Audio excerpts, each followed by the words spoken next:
Bienvenue au Feu de l'Esprit numéro 28, du 13 septembre 2017. Saint-Martin est dévasté. Le service téléphone et Internet Feu de l'Esprit, le vrai service de la bonne conscience sociale.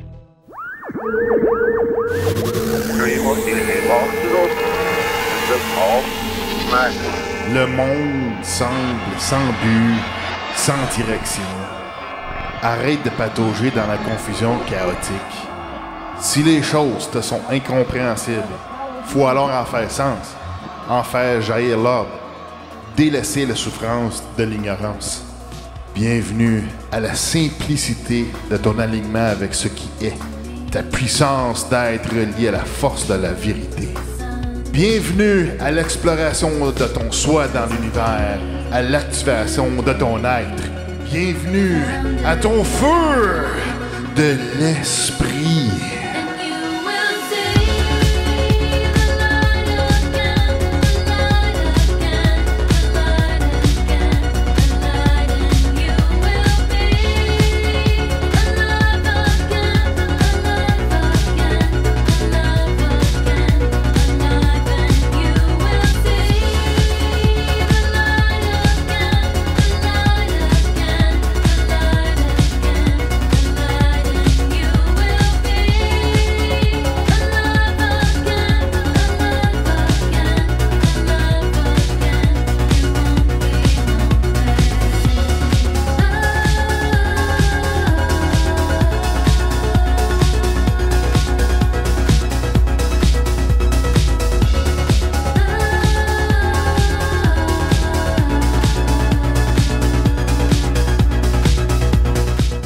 Bonjour.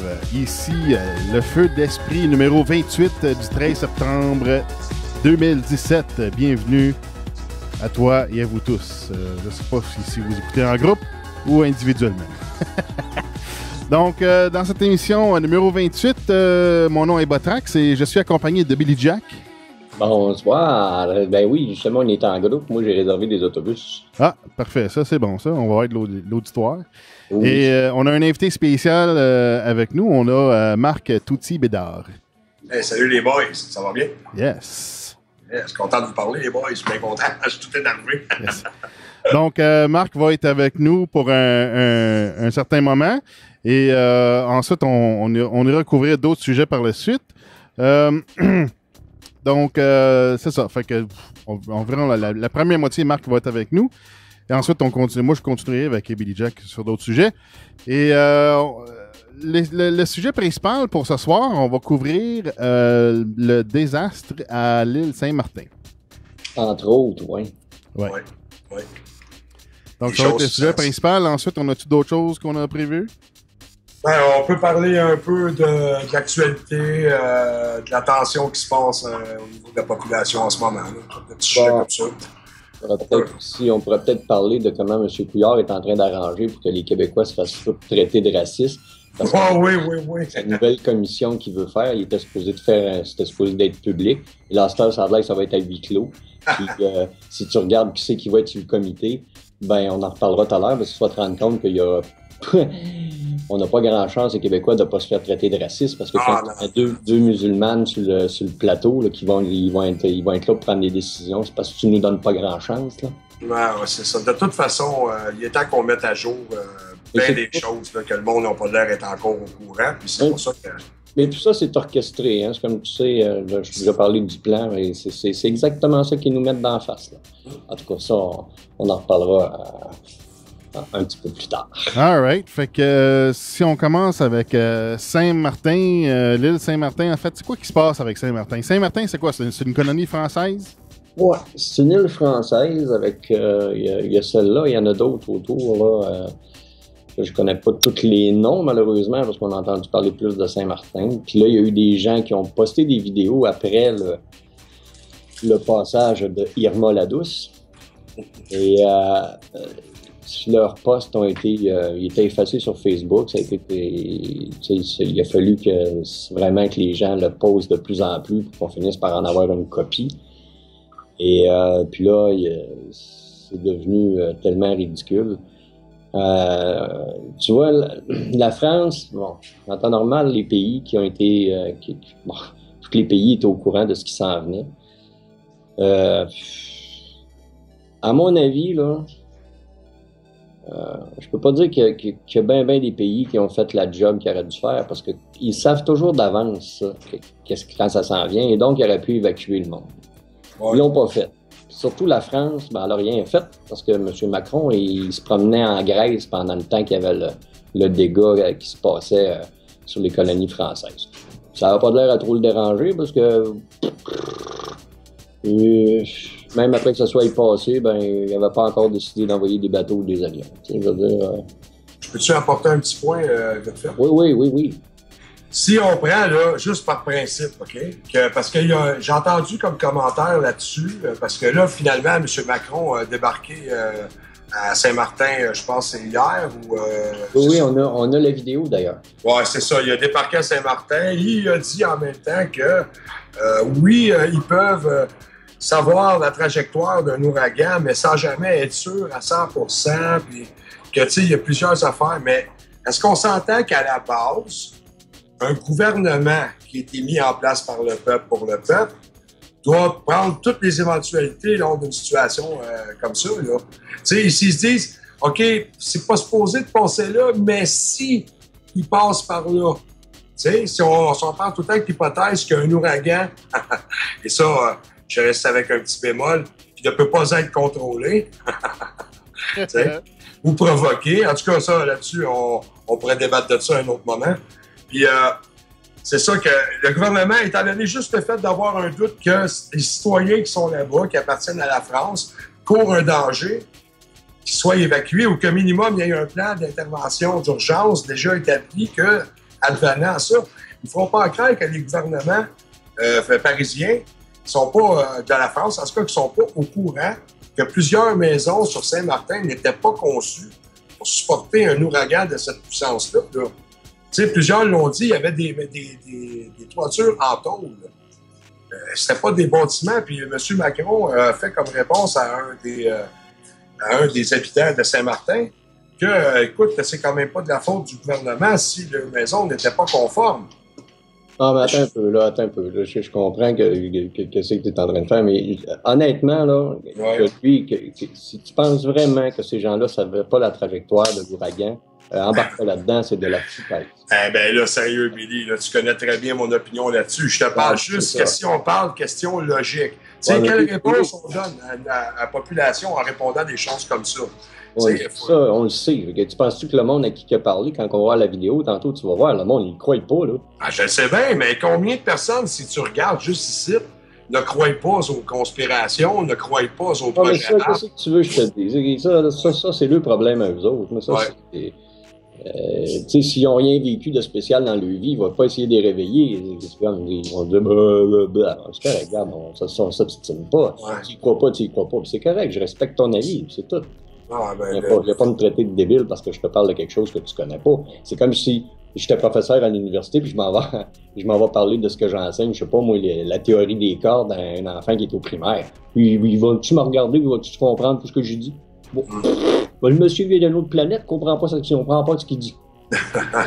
C'est à peu près ça. Ben, c'est normal parce que le savoir est en train de disparaître parce qu'on passe notre temps à nous dire des âneries, des stupidités, des faussetés. Fait que le vrai savoir est en train de se perdre. Fait que c'est pour ça probablement que le jeune ne saurait pas de quoi tu parles avec tes cordes.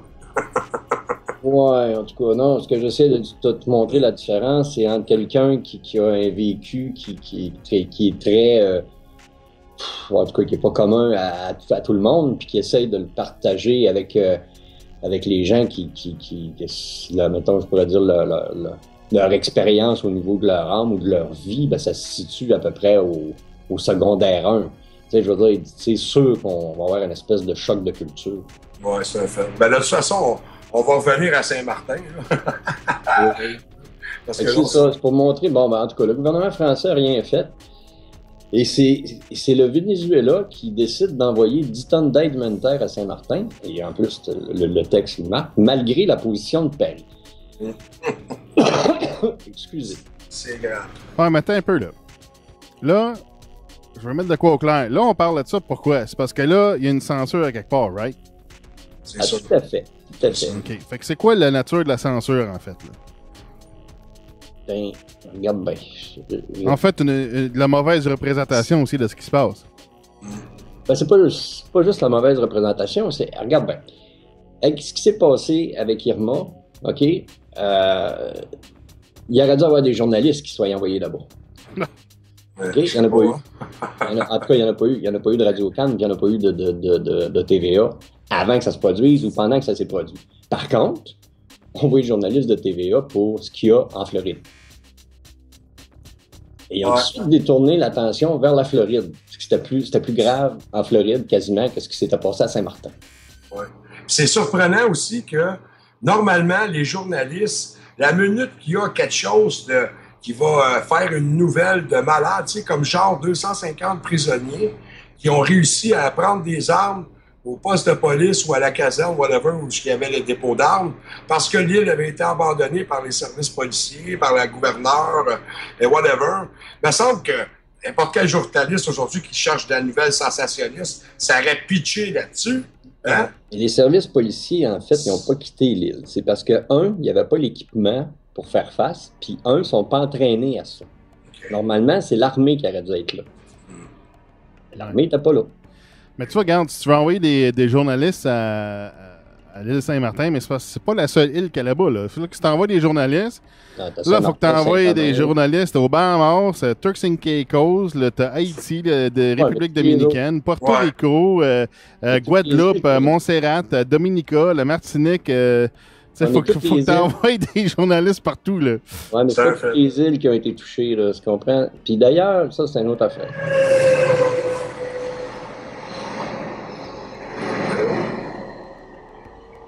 C'est quoi ça? C'est parce que moi, je reste à 100 pieds de 2 tracts du chemin de fer du Canadien Pacifique. Puis moi, il passe 40 trains par jour, les boys. Fait qu'attendez-vous. Tu sais, quand j'ai dit le train va passer, c'était pas une joke, les boys. OK, c'était pas une métaphore. Là. Je suis en train de me demander si je n'avais pas toi qui est en train de se faire kidnapper par des ovnis. Non, ça peut-être éventuellement, mais en tout cas, j'espère qu'ils ont une grosse secoupe parce que je suis pas mal pesant à télétransporter. Ça, c'est l'émission 29. OK. Wow. OK. D'accord. Je vais lire l'article, l'affaire de... Ouais, mais c'est ça. En parlant des aliens avec les téléportations, ils ont téléporté personne, les maudits aliens. S'ils sont alliés avec nous autres, ils n'ont même pas aidé, là. Ouais. Hein? Mêle pas les cartes. Ouais, c'est ça. On n'était pas vraiment rendu sur le sujet des secoupes. Okay. Passons à d'autres choses. OK, émission 29. Si vraiment il aurait voulu sauver des vies, là, il y a certaines sections des ce qu'on appelle militaro-industriels qui sont bien cachés et qui se promènent déjà en ovni. S'il aurait vraiment voulu rendre service, là, il aurait pu en ramasser une coupe au passage, de regarder... On est des militaires, on vient vous sauver. Le monde aurait dit, en secoupe volante, on n'a pas le temps de vous expliquer, embarquer, fermez vos yeux. C'est ça. Pas plus compliqué que ça. Bon, ils n'ont pas vu, eux autres non plus. Non. Mais en revenant à Saint-Martin, là, encore là, vous savez, quand les premières vidéos ils ont sorti là, des citoyens de là-bas qui demandaient à l'aide, la fille qui était couchée sur son lit, qu'elle parlait, puis elle disait, les médias vous disent de la merde parce qu'ils disent qu'il y aurait une dizaine de morts, tandis qu'il y en avait des milliers, là, il y avait des corps qui remontaient à la surface. Écoute, pourquoi les médias, pourquoi la France a laissé paraître comme nouvelle de l'île de Saint-Martin qu'il y avait une dizaine de morts, pas plus que ça, quand que Saint-Martin est complètement dévasté? Pourquoi ils ont caché ça? C'est quoi la raison? Moi, j'arrive pas à comprendre ça, puis comme que tu as dit tantôt, les journalistes se sont pitchés en Floride, puis ici, puis là, puis où il y avait vraiment le plus gros des dégâts, ils n'étaient pas là. Puis là, ils non plus n'étaient pas là. Pourquoi? Juste pour te montrer quelque chose qui marche pas, OK?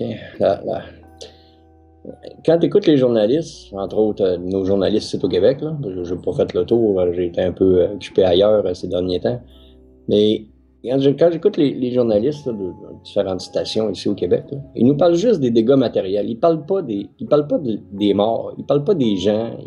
Non, c'est juste des dégâts matériels qui est évalué à X milliards. On s'en encore les situe. Ouais, mais ça se passe les médias qui sont à la solde du gouvernement. il donne l'information au gouvernement par rapport aux assets du gouvernement. Les avoirs du gouvernement. Fait que le gouvernement veut savoir, qu'est-ce qui est rendu avec nos avoirs? Ben là, c'est pour ça qu'il parle des affaires matérielles. Puis, c'est ça. Il parle juste de l'économie, il parle juste de ça. Puis les gens, tout a de l'air d'être bien beau, tu sais, puis tout a de l'air d'être bien correct, puis ils sont prêts en main. C'est pas vrai, même encore aujourd'hui, c'est pas réglé. De toute façon, on va tantôt, quand on va être rendu à la vidéo de Macron, vous allez le voir par vous autres même, mais il y en a deux, là. Mais en fait, je comprends pas pourquoi il parle pas justement de ce qui se passe avec les humains, puis ceux qui sont morts, puis des affaires comme ça. Parce que pourtant, on appartient au gouvernement aussi. Regarde, hein? Bon. OK, passons.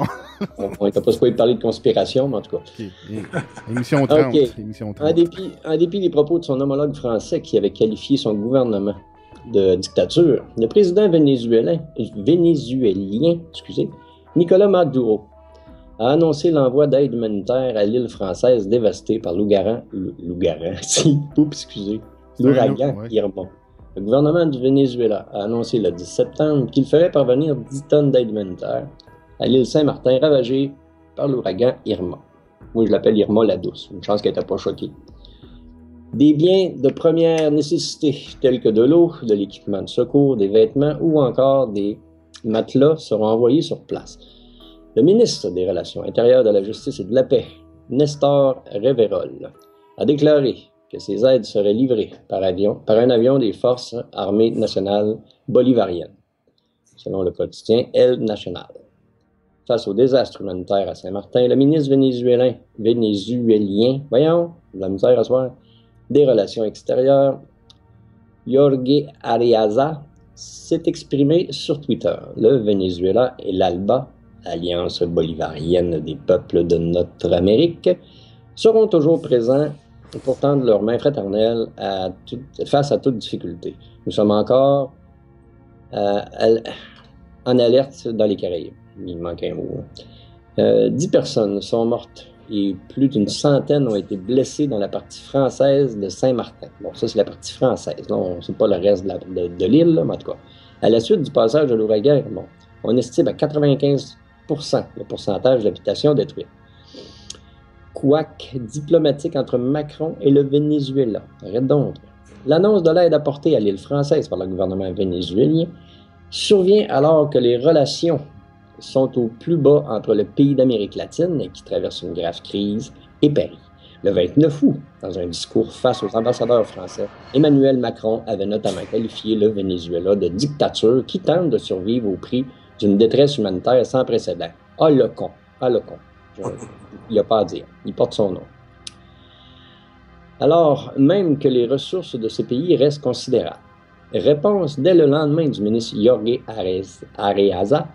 Dans un communiqué, les propos du président de la République française dénoncent une profonde méconnaissance de la réalité. Alors, ça, je suis d'accord avec lui.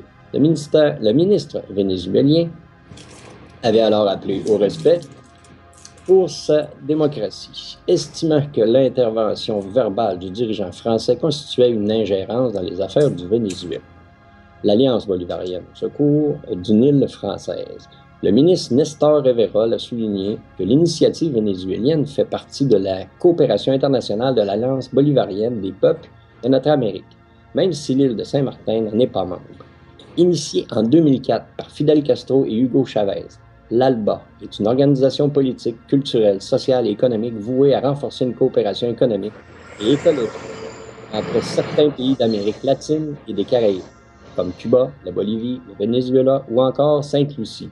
Une alliance par ailleurs chère à Jean-Luc Mélenchon, qui souhaitait y adhérer la Guyane et les Antilles françaises. C'est un article qu'on trouve sur Wikistrike. Ça vient de... c'est ça, Wikistrike. Attends un petit peu, je vais aller... puis là en bas, il y a la source, c'est... On va le savoir tout de suite. RT français. Venezuela, ouais, c'est ça. RT français, tout à fait. Dans la section internationale. Fait que c'est ça. Tu vois, eux autres, ils ont bougé tout de suite. Ils ont envoyé de l'aide, même si l'île ne fait pas partie de leur association. Ben, ça prouve que le Venezuela, ben, leur président ou leur ministre, c'est quelqu'un qui est humain. J'y lève mon chapeau, puis bravo. Ouais, c'est au moins ça, parce que moi, je pensais que justement, à Venezuela, il y avait vraiment un problème de ressources pour la population. Là. Fait que moi, je trouve ça bizarre qu'ils envoient 10 tonnes d'aide. Là.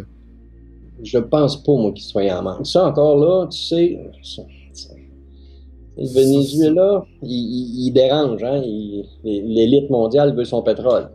Puis ça, les autres, ils veulent pas lui donner. Fait que c'est sûr qu'ils vont se faire passer pour des méchants. C'est pas bon. C'est comment est-ce qu'ils ont fait avec Kadhafi, comment est-ce qu'ils ont fait avec Saddam Hussein. C'était tout devenu des traîtres dès qu'à un moment donné, ils voulaient se débarrasser de l'euro, puis changer toute leur valeur pour une autre monnaie, même que Kadhafi voulait, lui, c'était d'installer sa banque centrale. Et en tout cas, tu sais, je veux dire, c'est pas long que tu deviens l'ennemi. Puis là, les médias, ben, comme on sait à qui ils appartiennent, c'est pas long qu'ils renchérissent, qu'ils vont te faire passer un dictateur pour un dictateur. Mais on en a un ici au Québec qui agit comme un dictateur. Mais non, c'est un bon gars. Ah, on en a plus qu'un, je te dirais. Je te parle au Québec, là, le gars qui est à la tête. Là, en tout cas. Ouais. Et tu le regardes aller, il prend des décisions comme on va mettre ça sous huis clos quand il a dit que c'était pour être public. Ça devrait être public d'ailleurs. Mais non. Nous autres, il faut absolument que le Québec soit déclaré comme étant des racistes systémiques. Ben, c'est ça. Ouais, c'est le même sens. Je vois pas pourquoi est-ce que ça nous concernerait. Écoute, là, ça rapporte aux citoyens, puis ça contre 3 petits points des citoyens. Oui, mais c'est comme j'ai déjà dit, il faut pas t'oublier. Il faut pas t'oublier le plan. Lui, c'est un franc-maçon. Il écoute les ordres. C'est un pantin. Il fait juste faire ce qu'on lui dit de faire. Ouais, c'est un fait. On sait tous que ça vient d'en haut. Hein? Ouais, c'est ça. Les autres, ben, ça fait partie d'un agenda d'un certain groupe qui ressemble aux élites mondiales. Ouais, c'est ça. En tout cas. Quelque chose du genre. Et le deuxième article, c'est un article d'un journaliste qui l'a vécu de l'intérieur, lui, Armand. Journaliste Laurent. J'espère que je ne fais pas de faute. Zerniewski. Ouais. Zerniewski. OK. Laurent Zerniewski. Zerniewski. Si je l'ai mal dit, je m'excuse, mais il me semble que ça ressemble à ça. Je m'essaye même pas. moi, je lis Zerniewski. OK, mettons. OK, en tout cas, le monsieur. Il raconte le passage de l'ouragan destructeur à Saint-Martin. Ça, c'est supposément écrit, ça a apparu le 12 septembre 2017, Laurent Zerniewski. L'agence Fraise-Presse à Pointe-à-Pitre, en Guadeloupe. Actualité internationale. Bon, et voici ce qu'il dit. Je ne retournerai pas à Saint-Martin. Après plusieurs jours coupés du monde, le correspondant de l'AFP, Laurent Zerniewski, marqué par le passage d'Irma et ses conséquences apocalyptiques. Attendez un petit peu que je grossisse le texte avant que je me mette le nez dans l'écran. OK. Coupure d'électricité. Après le passage d'Irma et ses conséquences apocalyptiques, a décidé de quitter l'île définitivement. Il raconte ses derniers jours sur place. Coupure d'électricité à 5h30. Nous sommes calfeutrés dans la maison d'un ami sur la route de Pic-Paradis, point culminant de l'île. J'ai avec moi mon sac à dos contenant quelques affaires de rechange et mon passeport, un ordinateur portable et mon appareil photo. 2 heures plus tard, lors du passage de l'œil de l'ouragan, nous avons observé le désastre par les fenêtres.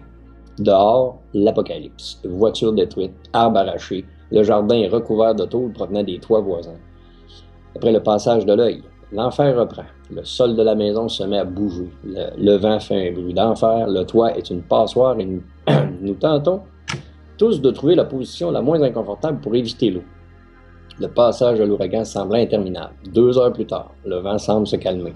Nous sortons observer les dégâts. Par chance, contrairement à des centaines de maisons à Saint-Martin, notre toit en tuiles et pantôles ne s'est pas envolé. Premier réflexe, vérifier l'état de la maison et sécuriser pour le passage de José, le second ouragan dont nous savons qu'il rôde dans les parages. Les premiers témoignages des voisins qui ont perdu leur maison font autant de pillages dans les magasins de l'île. Nous sommes complètement coupés du reste du monde. Pas de téléphone, pas d'électricité. Impossible de se déplacer. Pour aller où d'ailleurs?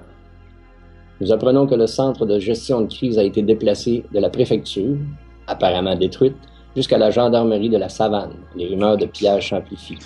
Vite confirmé par un gendarme que nous croisons. Ce sont des villas isolées, paraît-il, qui sont maintenant la cible des pilleurs. Nous sécurisons la maison pour la nuit. La famille qui m'héberge, un couple et leurs 4 enfants, est inquiète. Je n'ai plus de téléphone. Par chance, l'ami qui m'héberge dispose d'un téléphone satellite. Voilà, c'est pas tout nu. Je dispose de quelques secondes pour assurer ma femme et mon fils rentrer en métropole quelques jours plus tôt.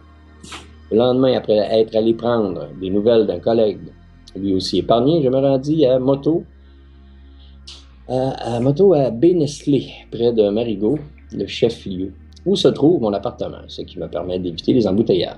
Le spectacle est effrayant. Presque toutes les maisons ont été détruites, décimées, excusez.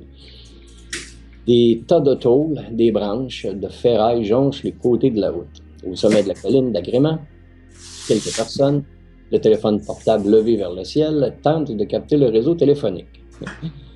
Ils ne savent pas comment ça fonctionne, parce que ça prend des antennes sur l'île pour avoir le signal. Je traverse Marigot dévasté près du cimetière. Un catamaran de plusieurs tonnes est posé au milieu de la route. Un voilier a fracassé le mur du cimetière. Un troisième barre la route. Demi-sardine. Traversée du quartier populaire de Sandy Ground. Les ravagés, les habitants s'activent à débarrasser les débris. Les supérettes chinoises qui font régulièrement l'objet de braquages à main armée sont pillées. La foule se réunit devant l'une d'elles et passant sous le rideau métallique vide le peu de marchandises qui reste. Je poursuis ma route. Les résidences de la baie Netley, ont été balayées par la violence des vagues. Mon appartement est toujours debout, mais tout autour, tout est détruit. Après avoir récupéré ma réserve d'eau et de nourriture, je reprends le chemin de mon abri de Pic-Paradis. Le lendemain, la nouvelle du renforcement de José en ouragan de catégorie 2 nous ravage. Comment affronter une nouvelle fois des vents aussi violents? Tu vois, celle-là, on n'a pas trop entendu parler. Avec les déchets qui jonchent les rues. Tant bien que mal, en nous rationnant, nous prévoyons un abri de repli avec de la nourriture et de l'eau. Un verre d'eau le matin, une poignée de riz à midi, accompagné d'une demi-sardine en bois. Et 5 canisses, hein? Les enfants ont faim, tu m'étonnes. Nous avons soif. Nous avons vite compris que les secours que nous attendons n'arriveront pas avant le passage de José. L'inquiétude grandit. Dans la soirée, soulagement, nous apprenons que José va passer très au nord de Saint-Martin. Ah. Malheureusement, il devait nous apporter pas mal de pluie.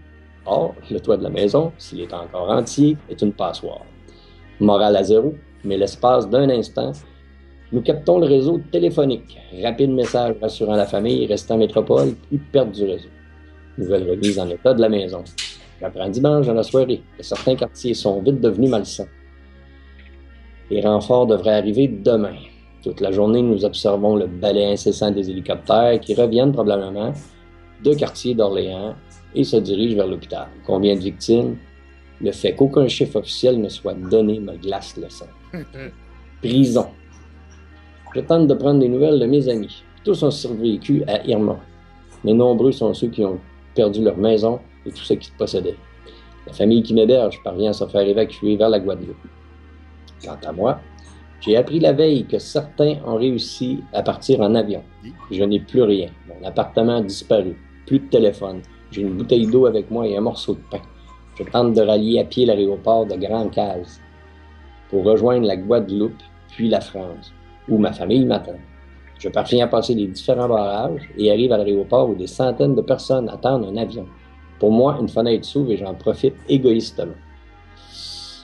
Lorsque les roues de l'APR quittent la piste de l'aéroport de Grande-Case où je suis arrivé, il y a à peine 2 ans, j'ai le sentiment de m'évader d'une prison. En prenant de la hauteur, je découvre un spectacle que probablement, en métropole, les téléspectateurs voient depuis plusieurs jours sur leur écran. Je suis maintenant à l'aéroport de Pointe-à-Pitre, Saint-Martin derrière moi.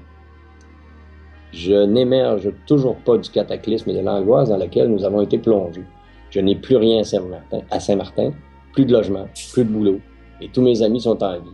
Et il marque, je ne retournerai pas à Saint-Martin. Après ça... Tu vois, Saint-Martin, c'est pas gros, hein? C'est 85 km². Ouais. Ouais, d'autant plus que, tu sais, pour une superficie si petite, ça ne devrait pas être si compliqué d'aller, déménager le monde de là, les bouger de là avant que tous ces ouragans arrivent et que l'île se fasse dévaster comme ça. Là. Ça n'aurait pas été, j'imagine, une si grosse logistique. Puis, ça n'aurait pas été, en tout cas, aussi compliqué que, mettons, de vider Paris. C'est comme ça. Ouais. Puis l'autre lien, ben là, on le fera pas parce qu'on n'est pas en vidéo, mais c'est un lien qui montre le survol par un drone de l'île, en tout cas d'une partie de l'île, après le passage des deux ouragans. On va dire que c'est... Tout ce qui reste, c'est des murs, puis les toits sont tout arrachés. C'est très beau à voir, en tout cas. Ça donne une idée ça donne une idée du dégât. Et là, tu te dis, fais-moi croire qu'il y a eu juste 10 personnes de blessés là-dedans. Ouais. Celle-là, je m'excuse, mais je la gobe pas. C'est ça, puis encore là, c'est ça qui me fait boquer. Je me demande pourquoi avoir menti sur Saint-Martin. C'est quoi pour quelle raison qu'ils ont voulu mentir de même, puis de ne pas parler du désastre qu'il y a là, puis de mettre ça comme de minimiser l'événement là-bas, quand c'est tout à fait pas le cas. C'est ça que je me pose pour question. Pourquoi? Ah, mais il va falloir creuser, mon ami. Là. J'ai pas vraiment il y a une raison derrière ça. Parce que quoi, on n'avait rien à chier parce que justement, la superficie de la place était pour eux autres. C'est comme quand ils disent dans des films, ça fait partie des dommages collatéraux. Tu sais? Là, j'ai pas vraiment eu le temps de faire tout le tour puis d'aller fouiller comme je fais d'habitude, là, mais dans les jours qui viennent, de toute façon, je vais certainement en décortiquer quelques affaires, puis je vais revenir avec ça. Mais toi, ça fait plusieurs vidéos que j'ai vues sur Facebook, là, des gens de la France qui disent que on n'a pas de nouvelles et ils savaient pas ce qui se passait, puis en fait, le peu de nouvelles qu'ils savaient, mais ils savaient que c'était le désastre total, puis c'était même pas mentionné nulle part dans les médias de France. Là. Fait que les gens sur Facebook, ils disaient on ne dit pas toute la vérité en France sur les médias, on nous indique pas toute l'ampleur du désastre. OK. Oui, moi aussi j'ai vu ça, mais as-tu remarqué quelle date c'est arrivé? Le 11 septembre, j'imagine, oui? C'est ça? C'est pas pire. On n'est pas loin, tu sais. si on calcule le décalage horaire, on n'est pas loin. Spécial aussi. Ben, il n'y a pas de décalage horaire là-bas. C'est comme timé pour arriver étrangement au mois de septembre, proche du 11. Pas mal proche du 11, même, je pense. OK. Fait que là, t'essaies-tu de subtilement suggérer là, qu'on a du harp impliqué là-dedans? Là? Ben... moi, je te dirais que pour ce que j'ai vu comme schéma puis de progression des ouragans, puis qui voyait que les trois s'en allaient dans la même direction puis qu'elle allait suivre pas mal la même direction, moi, je te dirais trois ouragans qui se suivent comme ça. Moi, j'ai jamais vu ça. Pas un en arrière de l'autre. Puis surtout, quand tu regardes d'où ils partent, ben, ils partent de la même place. Ça, c'est à peu près comme si tu me disais « Ah ouais, mais c'est pas grave, on le sait que l'éclair frappe toujours 2 fois à la même place. Jamais de la vie. » Là, si tu me parles de 3 ouragans, c'est comme si tu me disais « Ouais, mais l'éclair a frappé 3 fois le même arbre. » Et maille. Tu m'expliques? La nature aurait-tu changé son idée? Aurait-tu changé sa façon de fonctionner? Tu comprends-tu? Mais tu vois, j'ai vu des météorologues qui étaient ils faisaient des prévisions par rapport au passage des ouragans.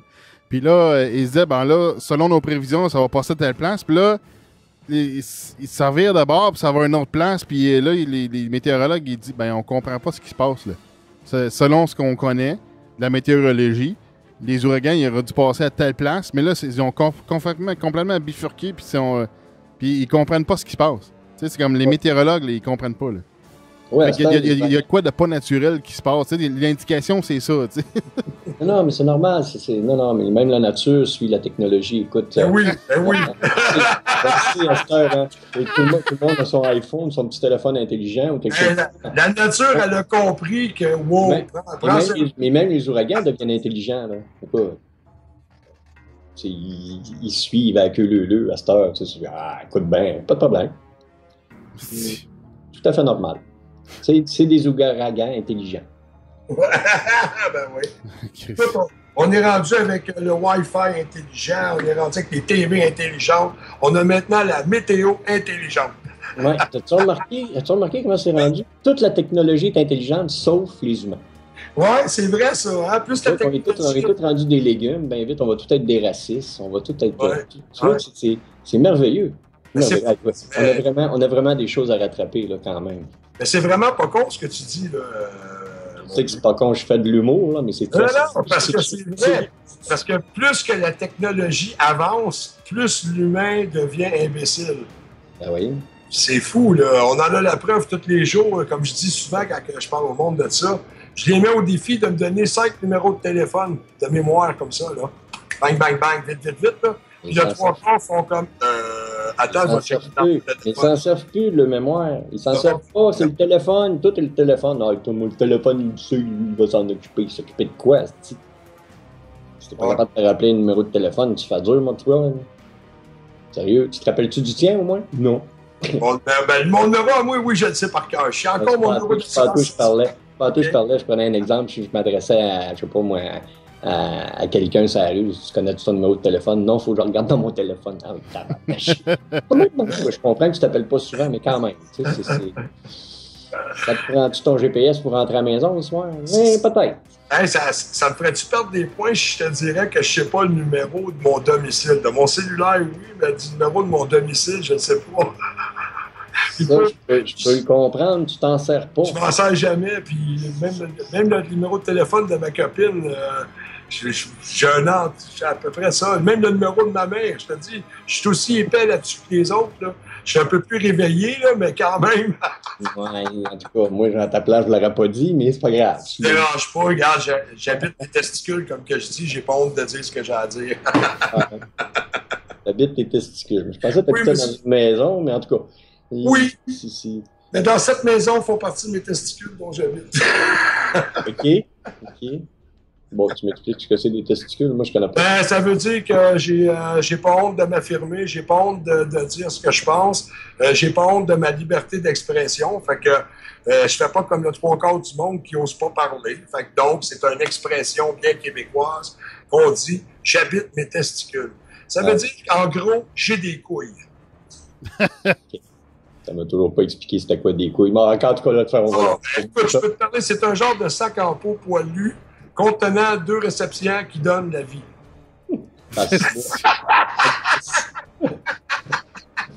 On est rendu dans le clonage, là. Alors, on fait un petit peu d'humour, là. C'est juste pour détendre un peu l'atmosphère avec toutes les nouvelles de merde qu'on entend puis qu'on... Fait que on va revenir à Irma. Ouais. Faut que je mette du côté humoristique à l'émission. Tant qu'à parler de couilles, on va revenir à Irma. Ouais, parlons de nos couillons. Et là, le prochain, c'est en tout cas, vous allez avoir le lien, là, pour ceux qui écoutent. C'est quelqu'un qui a mis un message sur YouTube, mais qu'il est justement sur l'île Saint-Martin, je crois. Ouais. Et bon, ça dure 10 minutes. Je ne vous ferai pas écouter au complet, mais je vais vous faire écouter juste un petit bout. Bon, attends un peu. On va sauter ça. Un rescapé de l'ouragan Irma à Saint-Martin. J'habite à Concordia et je voudrais faire le point sur ce qui se dit par rapport à la presse et contredire un peu tout ce qui se dit, puisqu'on a l'impression aujourd'hui que tout va bien à Saint-Martin, que tout est pris en charge, que les renforts sont présents. Rien n'est fait. Donc WhatsApp est aujourd'hui l'un des meilleurs moyens de communication pour pouvoir faire exploser les choses. J'espère que cet audio va tourner dans le monde entier. Limite qu'il arriverait à Emmanuel Macron, puisque ce n'est pas possible de laisser les enfants de la République tomber ainsi. Aujourd'hui, on est en train de bafouer les droits de l'homme. On est en train de nous traiter comme du bétail. On ne s'occupe pas de nous. Les militaires et les gendarmes qui sont en renfort se contentent de faire partir leurs amis, de rapatrier leurs amis, et nous, on nous laisse tomber. On nous regarde de haut comme si on était des animaux de cirque, Et quand on essaie d'avoir une réponse à quelque chose, rien n'est fait concrètement. Depuis le passage de l'ouragan mardi, on n'a vu personne. Personne n'est venu nous voir. Personne ne nous a demandé ce dont on avait besoin. On ne voit personne intervenir auprès de nous, que ce soit au niveau des gendarmes par rapport aux pillages qui se font, que ce soit au niveau de l'alimentation qu'on n'a pas reçue. On ne reçoit pas vos denrées, on ne reçoit pas l'eau. J'ai eu un pack d'eau par chance 2 jours après le cyclone parce que je me suis arrêté par hasard à Bellevue et qu'il y avait une distribution, mais c'était la guerre. Les gens se disputent, les gens ne sont pas disciplinés. Il y a une mauvaise organisation militaire qui se fait par rapport à cette distribution. Aujourd'hui, on est dans une situation où Saint-Martin est en train de devenir un lieu de haute voltige, de délinquance, de pillage, de manque de respect, où on ne doit pas regarder les gens dans les yeux au risque de prendre un coup de poing ou quoi que ce soit. C'est l'hécatombe. Pour tout vous dire, on vous dit aux informations que les renforts sont là, sont présents, se manifestent, sont présents pour nous. Ce n'est pas vrai. Les gendarmes sont dépassés par les événements. Quand on leur demande, monsieur le gendarme, qu'est-ce que je peux faire? Où est-ce que je peux trouver une boîte de conserve pour manger? Où est-ce que je peux trouver de l'eau? On nous dit, faites comme tout le monde, allez piller dans les magasins. On vous montre aux informations. Hier soir, je regardais, on vous montre que les gendarmes sont en train de faire sortir des gens. Ce que vous avez vu hier soir sur Web le premier, là où les gendarmes essayaient de faire sortir des gens, je ne sais pas s'ils ont profité que la presse soit présente, mais on a l'impression qu'ils ont profité de la présence de la presse pour faire pour profiter de montrer qu'ils faisaient sortir des gens dans les magasins. Mais c'est pas vrai. Souvent, ils sont debout devant les Chinois où ils passent en voiture, ils mettent leur gyrophare, ils mettent leur stylo pour un peu faire peur à la population. Et en réalité, les gens ne bougent pas, ils ne sortent pas, ils ne nous défendent pas. Voilà.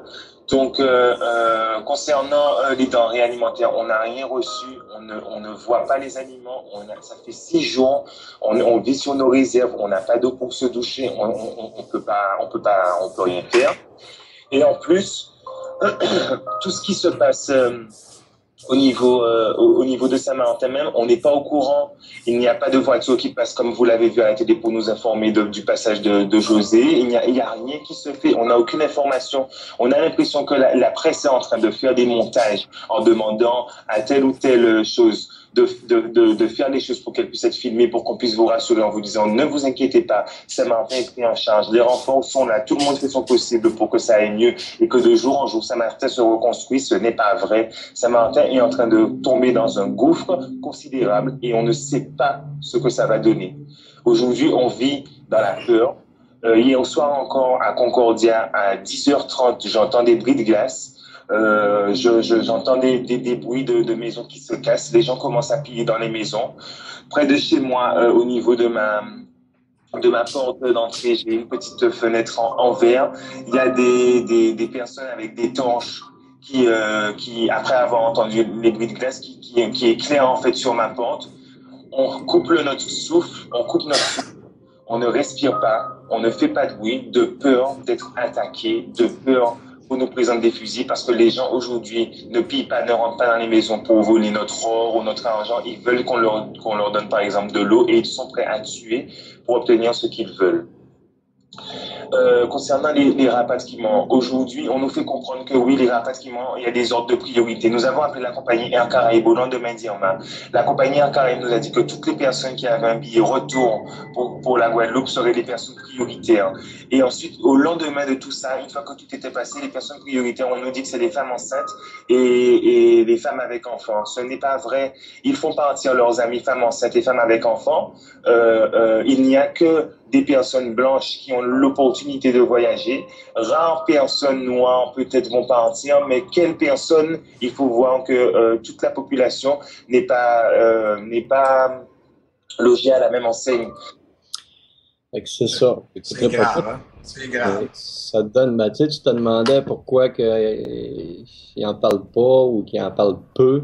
Ben, c'est ça que ça cache aussi. Tu sais, ça cache un racisme assez effronté. Oui, c'est un fait. Hein? On voit le white power Les élites sont pas mal comme ça, hein, sont pour la suprématie blanche, j'imagine aussi. Je sais pas, y a-tu des Noirs? Ben oui, le Barack Obama, supposément, qui fait partie de ces mouvements-là. Là. C'est parce que, là, faut que tu comprennes une chose. Ceux qui font partie de l'élite, là, c'est parce qu'il faut que tu remontes à toute leur lignée de famille. OK, ouais, c'est vrai. C'est pour ça que, d'ailleurs, Obama, c'est bon, on n'embarquerait pas là-dedans, on a déjà parlé. Mais c'est ça, tu sais, c'est tout, eux autres, c'est la lignée sanguine. Ils descendent, ça, je voulais en parler dans une autre émission, mais ils descendent d'une race, puis ils sont sûrs que c'est eux autres qui contrôlent la planète, puis que la planète leur appartient, puis il faut qu'ils dominent sur tout le monde. Ouais, puis excuse de t'interrompre, il est 8h24, je vais devoir quitter parce qu'à 8h30, je m'en vais faire un live sur Facebook, je l'ai collé. Je voulais dire, en tout cas, pour ma part, pour terminer avec vous autres, premièrement, j'aimerais vous féliciter, toi, Billy Jack et Botrax, pour votre travail que vous faites.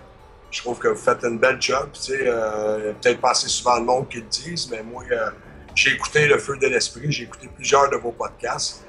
Très intéressant, le contenu, tout le kit. Écoute, je suis en train, comme j'ai dit, de bouffer vos émissions. Je suis camionneur, fait que je les écoute assez que je commence à avoir le cerveau perturbé. Là. C'est beaucoup d'informations. Ma copine pourrait vous le confirmer que depuis que je savais déjà beaucoup de choses. Je sais qu'en gros, présentement, mondialement, il y a un contrôle qui... il y a du monde qui essaie de déclencher la Troisième Guerre mondiale, essaie de déclencher des guerres civiles, de mettre en phase finale le projet de domination de la planète. Avec tout le monde le sait que le nouvel ordre mondial, c'est pas la plus belle chose qui peut nous arriver. Au contraire, il faut se rassembler, il faut s'unir contre ce mouvement-là parce que faut que les êtres humains soient solidaires entre eux. Exact, parce qu'on s'est fait diviser depuis... peu importe ta couleur, ta race. Exact. Parce que de toute façon, les gens, quand ils vont comprendre que toutes les religions, les 3 religions monothéistes qu'on voit là, bien gros sur la planète puis qui sont toujours en train de chicaner, ces 3 religions-là viennent du même point. Et ça a tout été structuré justement dans le but, dans le futur, qu'à un moment donné, de faire tout péter ça. Effectivement. Ça fait longtemps qu'il y a un plan qui a été, on pourrait même dire un plan diabolique qui a été mis en place par les élites.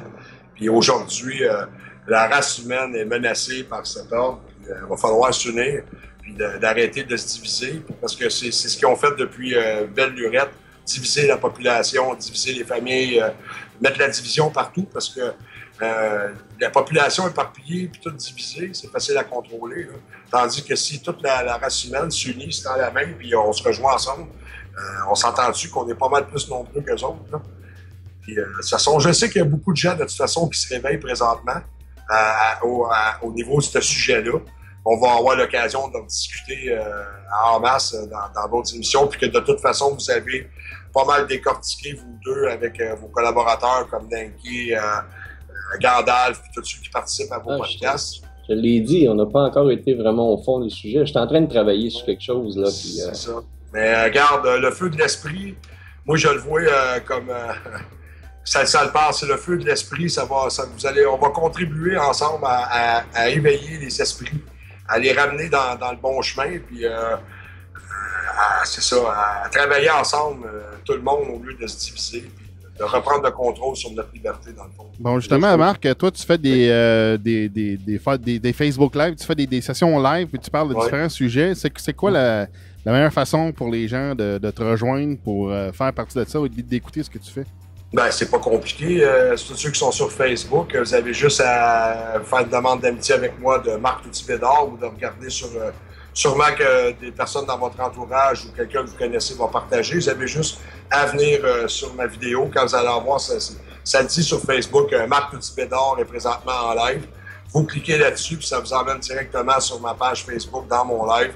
Puis, qu'est-ce qui est le fun aujourd'hui avec Messenger dans Facebook? C'est qu'on peut inviter, pareil comme qu'on fait là avec Skype, je peux inviter du monde à mon live qui peuvent embarquer en caméra. Fait que ça donne la chance de... je fais un genre de... Dans le fond, c'est comme un genre de podcast live que je fais. Parce que je fais de l'actualité, je parle d'un peu de tout, je dis mes opinions, puis j'interchange avec les commentaires qu'on voit défiler. Puis je peux inviter du monde par caméra. Fait que c'est ça, là, je vais en faire ça. Il me reste 1 minute avant de vous quitter, mes amis. Parfait. Fait que c'est ça. Lâchez pas, puis les gars, on va se reprendre. Là, c'est parce que je suis craqué sur une coupe d'affaires. Puis, parfait. Vas-y, mon chum. Fait que attention à vous autres, lâchez pas, puis j'ai hâte d'écouter le reste de l'épisode. Merci. OK, bye. Ouais. Bon. Ben, c'était notre ami Marc Touty-Bédard. Ah, c'est cool, ça. Oui, super sympathique, le monsieur. Et d'ailleurs, c'est pas pour rien qu'il l'appelle tout petit, il est tout petit. Ouais, c'est un petit monsieur. Ah, il est tout petit.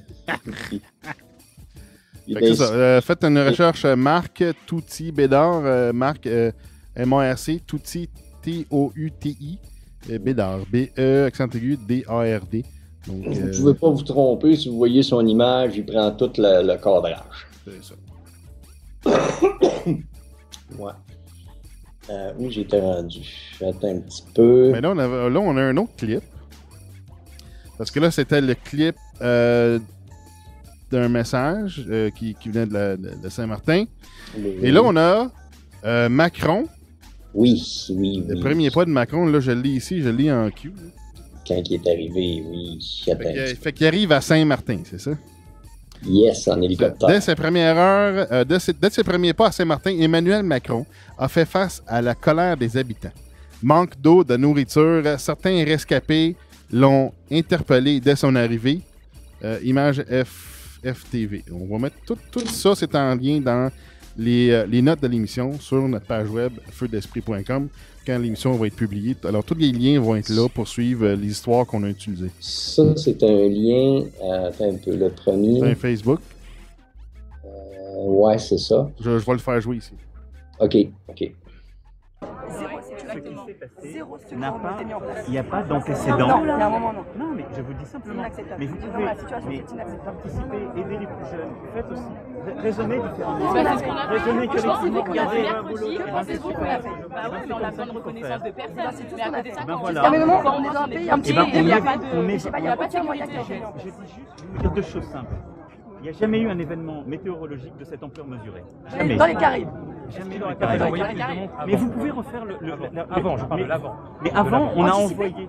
Mais ils ont anticipé, puisque ce n'est pas votre serviteur qui avait ça en charge directement. Le jour même, 70 gendarmes ont été dépêchés. Écoutez, je peux vous dire, il y a un dispositif 4 jours avant, dès que ça a été connu, qui a été anticipé.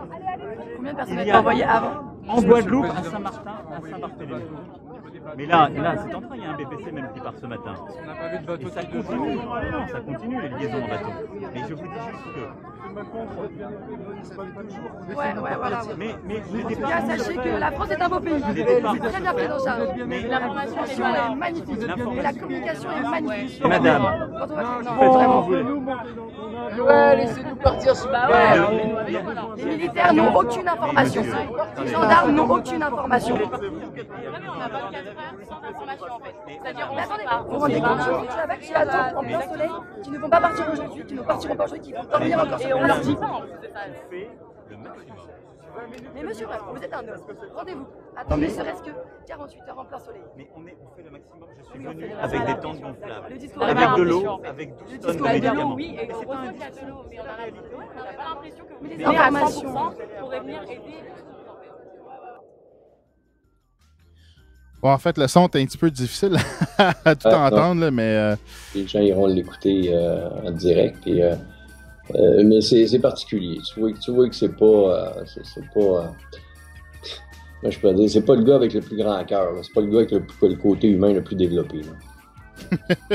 Sérieux, là? Écoute bien. C'est à un moment donné. Là. Il dit, on est arrivé avec des tentes gonflables, pis ci, pis ça. Ouais, mais t'es arrivé comme un jour après.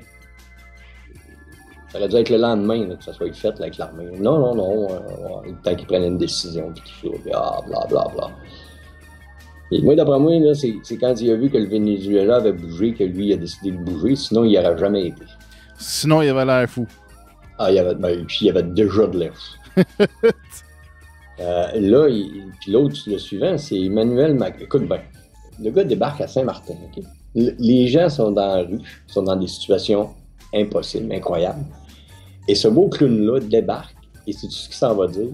Il veut désarmer Saint-Martin parce qu'il trouve qu'il y a trop d'armes en circulation.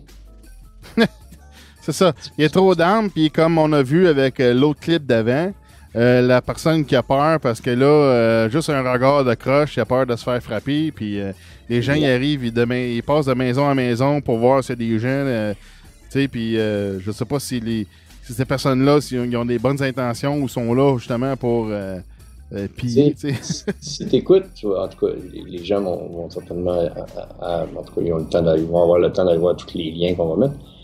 Mais il y a d'autres vidéos où les gens demandent aux gendarmes, aux policiers, enfin, ils leur demandent mais qu'est-ce qu'ils peuvent faire, puis les policiers lui disent sauvez votre vie, puis si vous avez une arme, tirez sur le monde qui vous attaque. Hey, c'est hot, là. Ouais. Puis l'autre qui débarque, il dit on va désarmer Saint-Martin. Pourquoi? C'est quoi le rapport? T'es supposé être là pour aller aider les gens de la France. Puis ça va te faire, il peut dire à des journalistes, je veux désarmer Saint-Martin. Hey, le cave! Mais t'es pas là pour ça. Tu vois-tu le ridicule?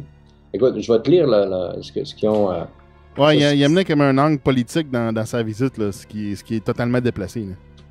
C'est que ça n'a pas rapport. Il est là pour aider le monde, pour sauver des vies. Non, on va enlever des armes. Ouais, mais les armes, il y en a qui ça lui a sauvé la vie. Le prochain lien, ça vient de Europe 1. Mais en fait, ça serait peut-être une façon, justement, de... Vu qu'il y a un désastre, puis que c'est dévasté, puis que... pour bien des gens, il n'y a pas de raison de rester là. Comme l'autre, le témoignage qu'on a lu tantôt, lui, il a tout perdu, il n'y a plus rien. Là. Il n'y a rien à faire à Saint-Martin, donc il est parti.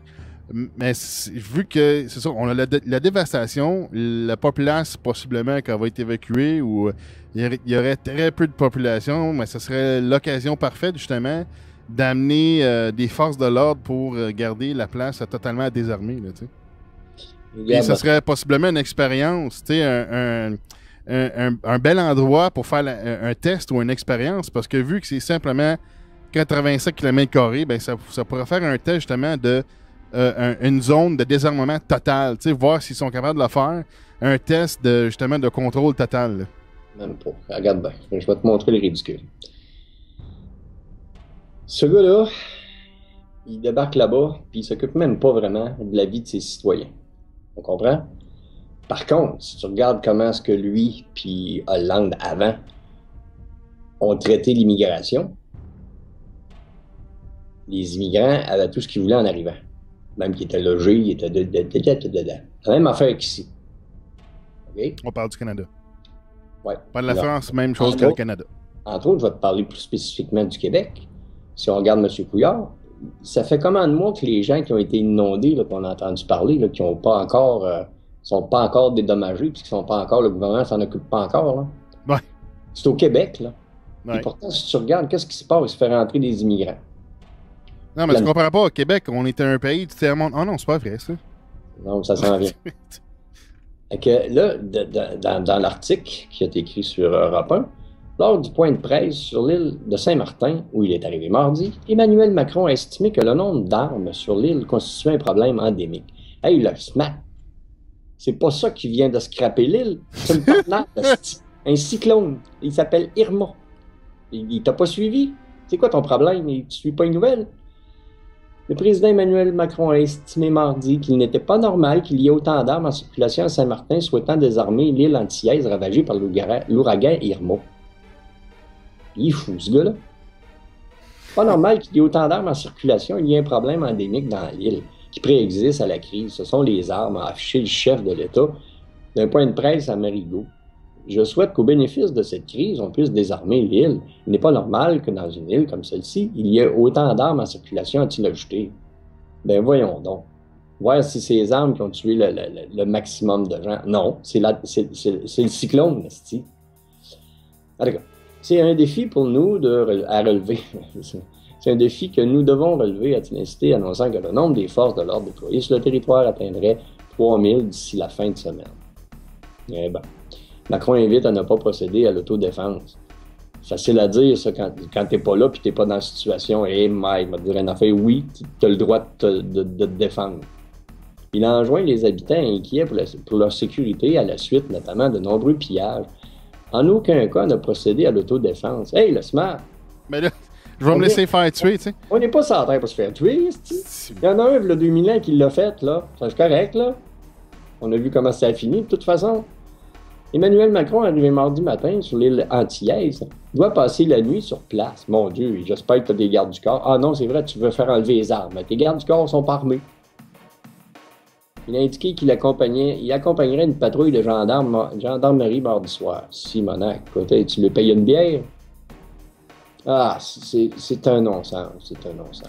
Non, c'est parce qu'il faut avoir le monopole des armements. Le gouvernement doit avoir le monopole des armements et le monopole de la violence. Ah, c'est quoi? Non, mais sérieux. C'est quoi? Mais c'est quoi le but, là? C'est une petite île, là. C'est minime, là. C'est quoi l'importance de ce discours-là dans cette place-là? C'est totalement déplacé, là. Mais tu vois, c'est juste une continuation du processus globaliste. On va désarmer nos esclaves, puis c'est juste... Tu vois que c'est un pion du nouvel ordre mondial là, qui continue juste Ouais, c'est un pantin. C'est ça. C'est un pantin des globalistes, puis des dominateurs de ce monde. Puis tu vois, le discours, il continue. C'est la même gamique, là. Oh, ouais, c'est on sait que c'est toute la même gang. Le lien suivant, c'est le témoignage de M. Vic Baran, de retour de l'île de Saint-Martin. Il a fait la vidéo, en tout cas, je pense le lendemain qu'il est arrivé, parce que, comme d'après moi, il dit dans la vidéo, si ça n'a pas changé, là, qu'il est arrivé, puis il s'est couché pour se reposer. Je le comprends. Et il fait une vidéo où il explique... il parle un peu de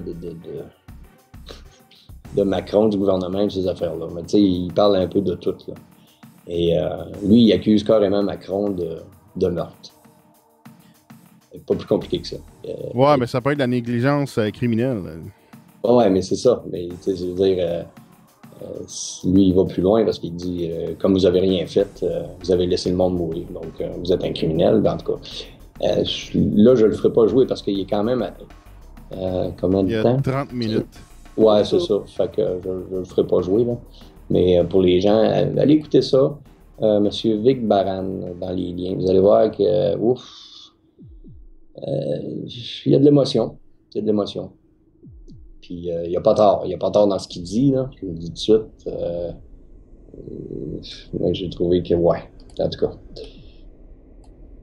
Mais tu sens qu'il essaye de rester politiquement correct. Parce que moi, d'avoir vécu ce qu'il a vécu, avec sa famille, peut-être que j'allais brasser un peu plus. Déjà que je brasse plus que des fois juste à lire un article puis je pète une coche, là, mais... Ouais. Lui, t'écoutes son histoire puis tu fais comme... Ouf. Okay. Je vais faire jouer une minute ou deux. Ouais. OK. C'est que je suis chirurgien et qu'après 14 années d'études, non pas que je veux m'en glorifier, c'est un choix personnel. Je pense que nous avons un point commun. Ce point commun est que lorsque j'ai en charge la santé d'un patient, je dois en assurer l'entière responsabilité et je suis condamnable si je n'ai pas mis tous les moyens de la science à la disposition de mon patient afin de lui donner les meilleures chances de s'en sortir. Ça me semble tout à fait légitime d'être condamné pour de tels manquements. Macron, qui en démocratie élu président de tous les Français, doit déjà se rappeler une chose, il est celui qui doit assurer avant tout la sécurité de ses concitoyens.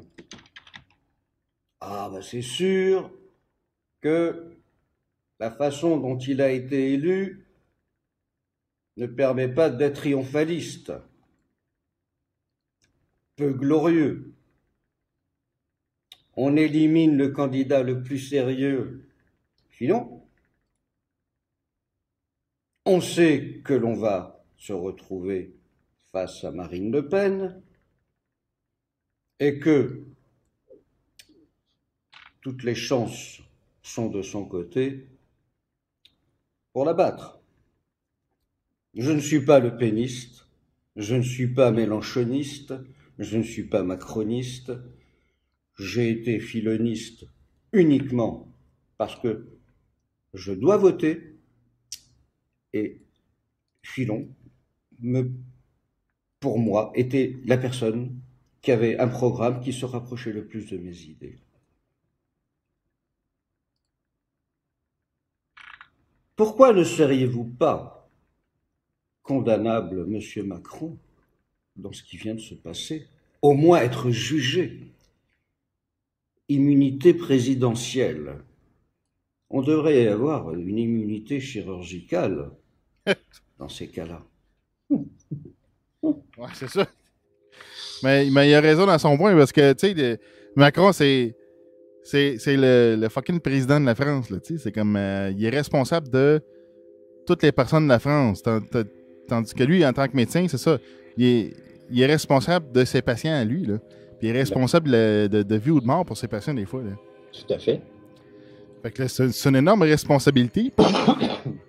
Puis je pense que on en perd de ça avec l'espèce de cirque politique autour des élections, puis la présidentielle, puis toutes les élections, que ce soit en France ou peu importe où, là.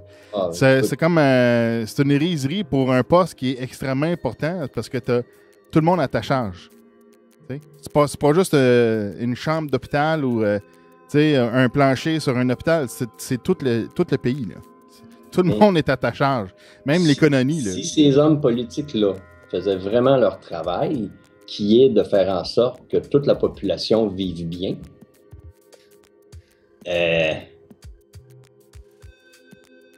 je sais pas. Moi, s'il y aurait des guerres, je pense pas.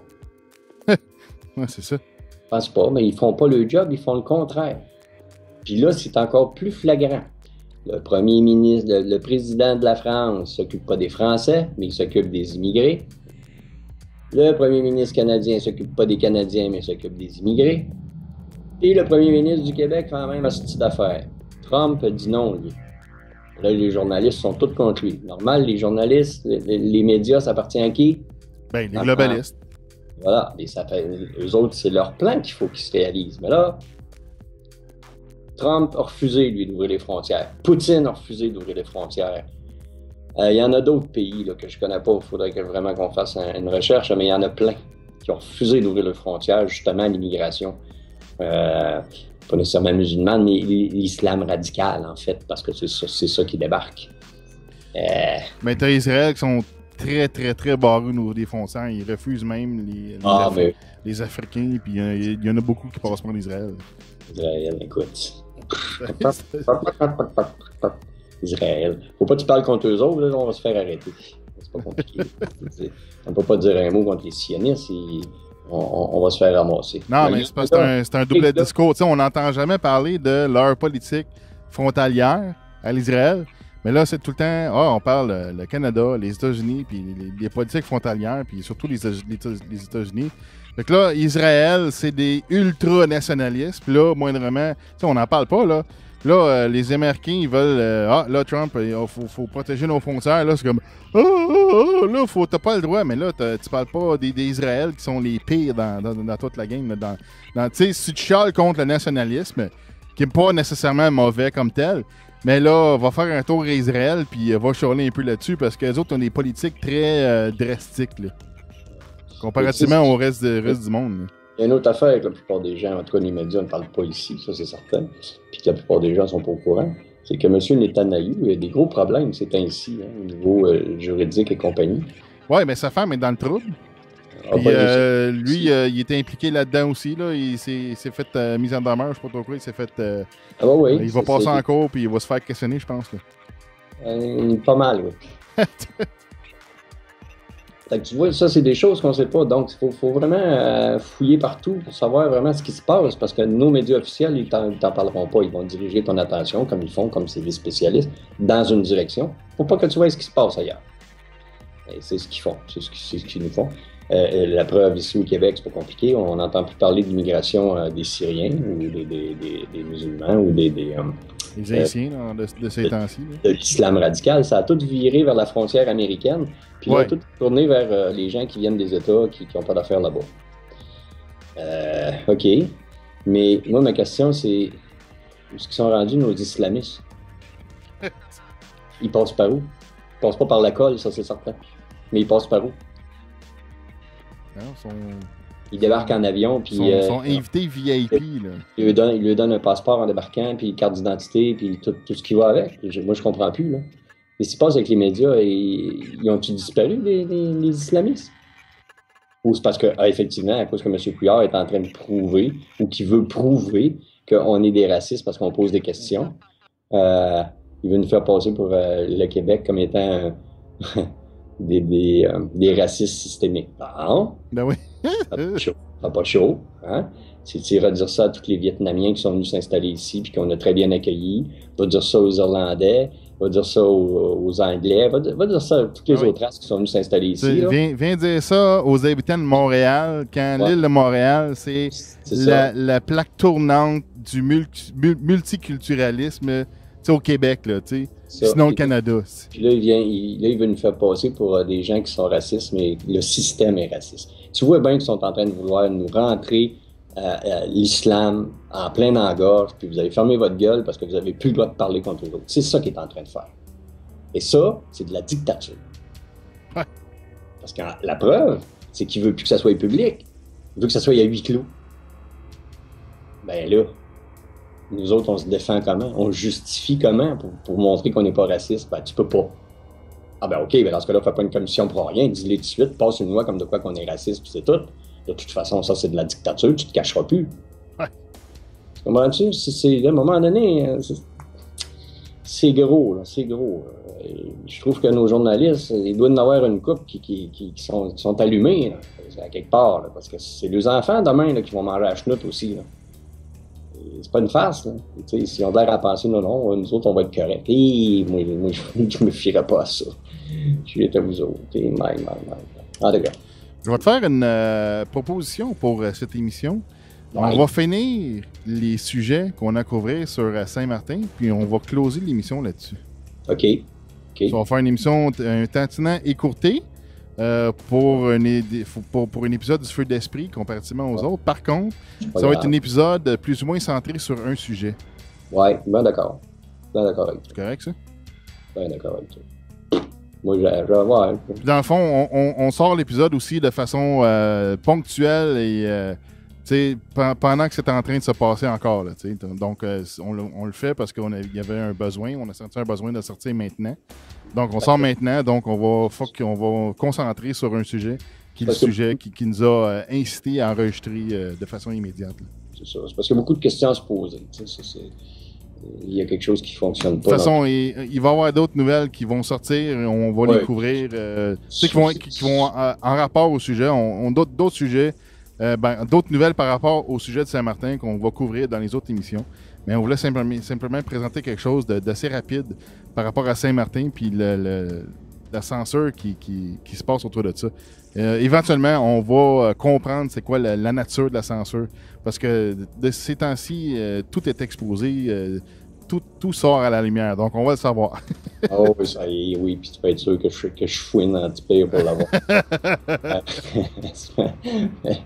Fait que c'est ça. L'avant-dernier lien, on avait Vic Baran, ensuite évacuation des Américains de Saint-Martin par l'armée américaine. Ouais, l'armée américaine, eux autres, ils ont été un peu plus vite, là, et ont fait l'évacuation des Américains. Bon, OK, ils s'occupent de leur monde. Moi, je suis bien d'accord avec ça. Puis là, ils marquent très rapidement, l'armée américaine a organisé un pont aérien pour évacuer ses ressortissants. Bon, histoire de tordre le cou à toute idée de rumeur, la photo ci-dessous provient d'une source assez sûre puisqu'il s'agit du site de l'équivalent du ministère de la Défense américaine. Pour résumer, on évacue les Américains et l'État laisse ses ressortissants français moisir tranquillement, sans eau, sans sécurité et sans minimum d'aide. Et il y a des beaux discours, il y a surtout la réalité. Ça, c'est un article de Charles Sanat. il y a plein de photos qui montrent des ressortissants. Puis là, il y a plein de commentaires. Il y a 12 commentaires en dessous. Là. Je laisse les gens aller voir ça. C'est juste pour vous montrer. Il y a vraiment quelque chose que la France, en tout cas, que le gouvernement français n'a pas fait. À savoir pourquoi. C'est là que ça devient un peu weird. Même le Canada, il n'a pas été pressé de sortir des gens du Canada de là-bas. Hein. Non, mais c'est vrai, si tu suis comme il faut, là, M. Trudeau était au Stampede de Calgary dans ce temps-là. Oui, c'est pertinent. Oh oui, ben oui, écoute bien. Tu sais, t'as des citoyens en crise, ça c'est pertinent, ça. Non, c'est parce que là, il va sûrement mettons qu'on le confronte sur le sujet, il va sûrement dire « Ah, ben là, c'est une célébration de la culture canadienne, puis blablabla. » Tu sais. Écoute, tandis que tu vois au côté américain, regarde, ils vont rapatrier leurs citoyens américains qui sont là-bas. Puis t'as Trump qui était descendu carrément là, dans le sud des États-Unis où il y a eu des ravages pour aider. Exact. Au moins, lui, t'es présent là-dessus. Là, il était correct, là, je pense que dans ses réactions face à l'événement. Ben, c'est parce qu'à un moment donné, c'est comme on dit... Trudeau, tu vois, il fait juste comme un... C'est un festival du selfie, là, tu sais. C'est comme, regarde, je fais un selfie au Stampede de Calgary, tu sais, ou... regarde, je fais des selfies à la nouvelle mosquée, puis regarde, je fais un beau selfie à la nouvelle mosquée. Regarde, un autre beau selfie à la nouvelle mosquée. C'est ça, je te dis, tu vois bien qu'il y a quelque chose qui marche pas. En tout cas, pour finir sur quelque chose de positif, parce qu'il y a quand même du positif à travers tout ça, le dernier lien, c'est un monsieur qui a cuisiné plus de 1000 repas pour les victimes de l'ouragan, mais personne n'en parle. Un simple message va tout changer. Les ouragans et les décisions politiques peuvent compromettre beaucoup de familles aux États-Unis, mais cela ne suffit pas à freiner le profond sentiment de solidarité qui caractérise les citoyens de ce pays. Frappé en 2 semaines par par un, mais par 2 ouragans, Harvey et Irma. Secourir tout le monde nécessite d'énormes efforts parce que les victimes sont nombreuses, mais l'aide principale vient toujours du bas, de la générosité manifestée par beaucoup au cours de ces jours difficiles. Un exemple est le travail effectué par les propriétaires d'un restaurant à Port-Arthur, au Texas, qui ont préparé gratuitement plus de 1000 repas chauds. Au Texas, dans le restaurant Shake and Sushi, l'ensemble du personnel a été modifié pour aider les victimes de l'ouragan Harvey. Dans un message partagé par le fils de l'un des propriétaires, nous pouvons lire « Mon père, Fé, et mon oncle, Rin, ont un restaurant au sud-est du Texas et ils ont également été frappés par l'ouragan Harvey. Les journaux n'en ont pas parlé, mais aujourd'hui, tout le personnel et des bénévoles ont cuisiné plus d'1 millier de repas chauds pour les victimes, les sauveteurs et les bénévoles. Mon père et mon oncle sont des personnes très humbles, mais je pense que ce qu'ils ont fait vaut la peine d'être dit. Si vous vous trouvez vers Port-Arthur, faites un saut dans le restaurant et apportez votre soutien à ces 2 grands travailleurs, car ils le méritent. Pour préparer ces repas à base de riz, de légumes et de poulet, tout le personnel du restaurant a travaillé sans interruption pendant 1 journée et 1 nuit entière. Wow! Écoute, là, il y a des photos, puis ils montrent vraiment là, tout ce qu'ils ont préparé. C'est juste pour montrer... Puis tu vois, c'est même pas des Américains comme tels. Je veux dire, on pourrait dire, c'est des Chinois, je crois, ou des Vietnamiens. Bon. Mais tu te rends compte? Tu sais, quand je dis... Il va falloir que le monde arrête de voir les races ou la couleur ou quoi que ce soit, puis de comprendre, quand tout le monde est solidaire, on est capable de passer à travers n'importe quoi. Ouais. Puis ça, c'est quelque chose qui... les ouragans aux États-Unis, c'est quelque chose qui a rapproché les gens, les Américains, puis malheureusement, ça détruit le narratif gauchiste des antifas, que c'est des États racistes, puis... tu sais, c'est comme... ils veulent tuer des races. Non, les races, ils s'unissent, cette petite gang de caves, tu sais. Les Antifa, là, c'est n'importe quoi, là. Fait que ça, oui, pour moi, ça me fait plaisir que ça détruit le narratif gauchiste, là. Exact. Mais, tu sais, votre axe, faut pas oublier qui fait la propagande de l'Antifa et ces affaires-là. C'est George Soros. Oui, mais je veux dire, qui c'est qui fait en sorte que ça rentre dans ta maison? Ah, ben c'est les médias. Et voilà. Ben oui, parce que les médias, ils disent les antifas, c'est les sauveurs de la planète. Là. Hey, là. Ouais, ben c'est drôle parce qu'il y a certains... C'est aux États-Unis que les antifas sont devenus des groupes terroristes. De façon officielle, sont étiquetés en tant que groupe terroriste. Exact. Fait que, tu sais, pourquoi au Québec, c'est pas encore fait? Pourquoi au Canada, c'est pas encore fait? Pourquoi en France, c'est pas encore fait? Faudrait peut-être regarder qui c'est qui dirige en arrière de nos premiers ministres. Faudrait peut-être regarder où est-ce que notre premier ministre du Canada est allé passer ses vacances de Noël. Faudrait peut-être regarder où M. Couillard a travaillé pendant, je crois, au-dessus de 10 ans, ou presque 10 ans, comme médecin dans le coin du Qatar. Non, mais tu sais, c'est toutes des petites choses comme ça qu'à un moment donné, moi, je pense qu'il faut chercher. Il faut chercher l'histoire de ces personnages pour comprendre comment ça se fait qu'ils sont en position de force comme ça et qu'ils font tout le contraire que de ce qu'ils sont supposés de faire, en fait, d'aider la population de leur pays ou de leur province à vivre mieux, à être moins endettés, à être moins malades, si c'est possible, malgré que ça n'a pas l'air d'être leur but, mais pas en tout. Là. Tu vois, donc, surtout...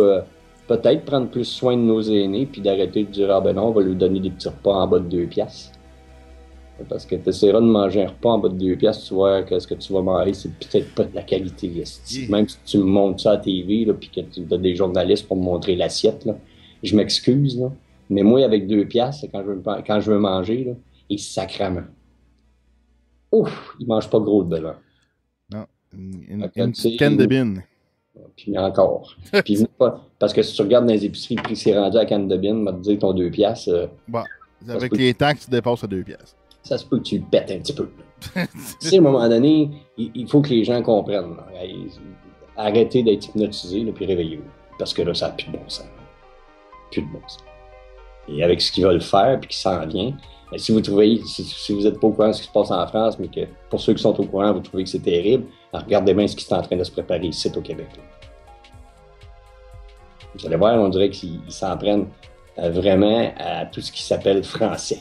On dirait qu'ils veulent faire disparaître les Français. Puis pas juste en France, là. Ils citent aussi, puis ils gardent la preuve peut-être à l'île Saint-Martin, puis ces coins-là. Ah ben, c'est français. Mais c'est vrai. Ils parlent français. Même ceux qui ont fait des vidéos, ils parlent tous français. Ouais. Comment ça se fait que le président, ça n'a même pas été aidé. Il débarque là, puis tout ce qu'il veut faire, c'est d'enlever les armes. Hey, le smart! Pourquoi t'as pas dit on va trouver une façon pour faire des maisons plus solides contre les ouragans? Non, on va enlever les armes. Ouais. Yo! T'es à côté du problème, là. Au lieu de, exemple, rapatrier les gens qui sont sur place, qui ont des armes, puis les faire participer avec la police pour la protection de ce qui reste, s'il reste de quoi, tu sais. Ben oui, ben non, tu peux pas faire ça parce que t'aurais diminué le chômage quasiment d'un coup sec là, sur l'île. Non, mais c'est parce que là, tu donnerais du pouvoir au peuple. Ah, ben oui, tu donnerais du pouvoir, pas juste du pouvoir, tu lui donnerais de l'attention. Hein? Ce que tu es supposé de faire, si tu donnerais priorité à leur santé et à leur bien-être. C'est ça, faut pas garder des esclaves armés, on peut pas faire ça.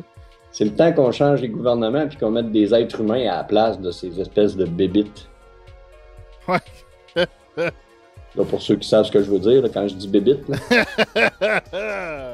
si vous pensez que je dis des conneries, attendez. Vous allez voir, il y a une émission qui s'en vient, là, puis on va remonter jusqu'à 300 000 ans en arrière. Accrochez-vous. Ça se peut que ça se peut qu'il y en ait qui saignent du nez.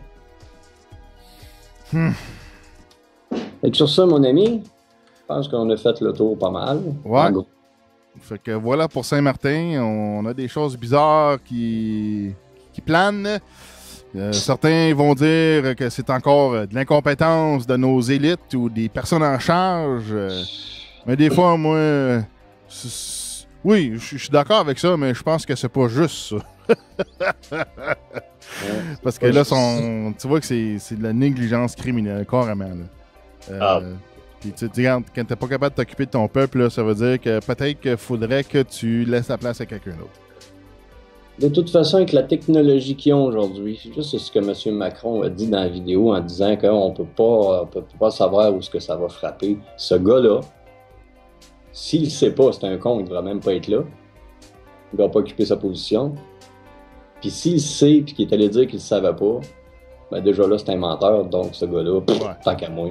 Moi, mais même si tu ne sais pas où ça va aller, ben tu te prépares pareil. Il n'y a pas de raison de ne pas être préparé pour une éventualité de la sorte, surtout quand tu habites en plein milieu des Caraïbes. Batrax, il savait déjà toute la trajectoire. Il savait 2 jours d'avance la trajectoire qu'elle allait suivre.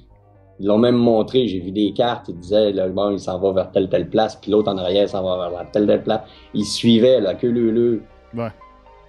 Puis bon, il est arrivé qu'il s'est passé quelque chose qui ont été comme détournés.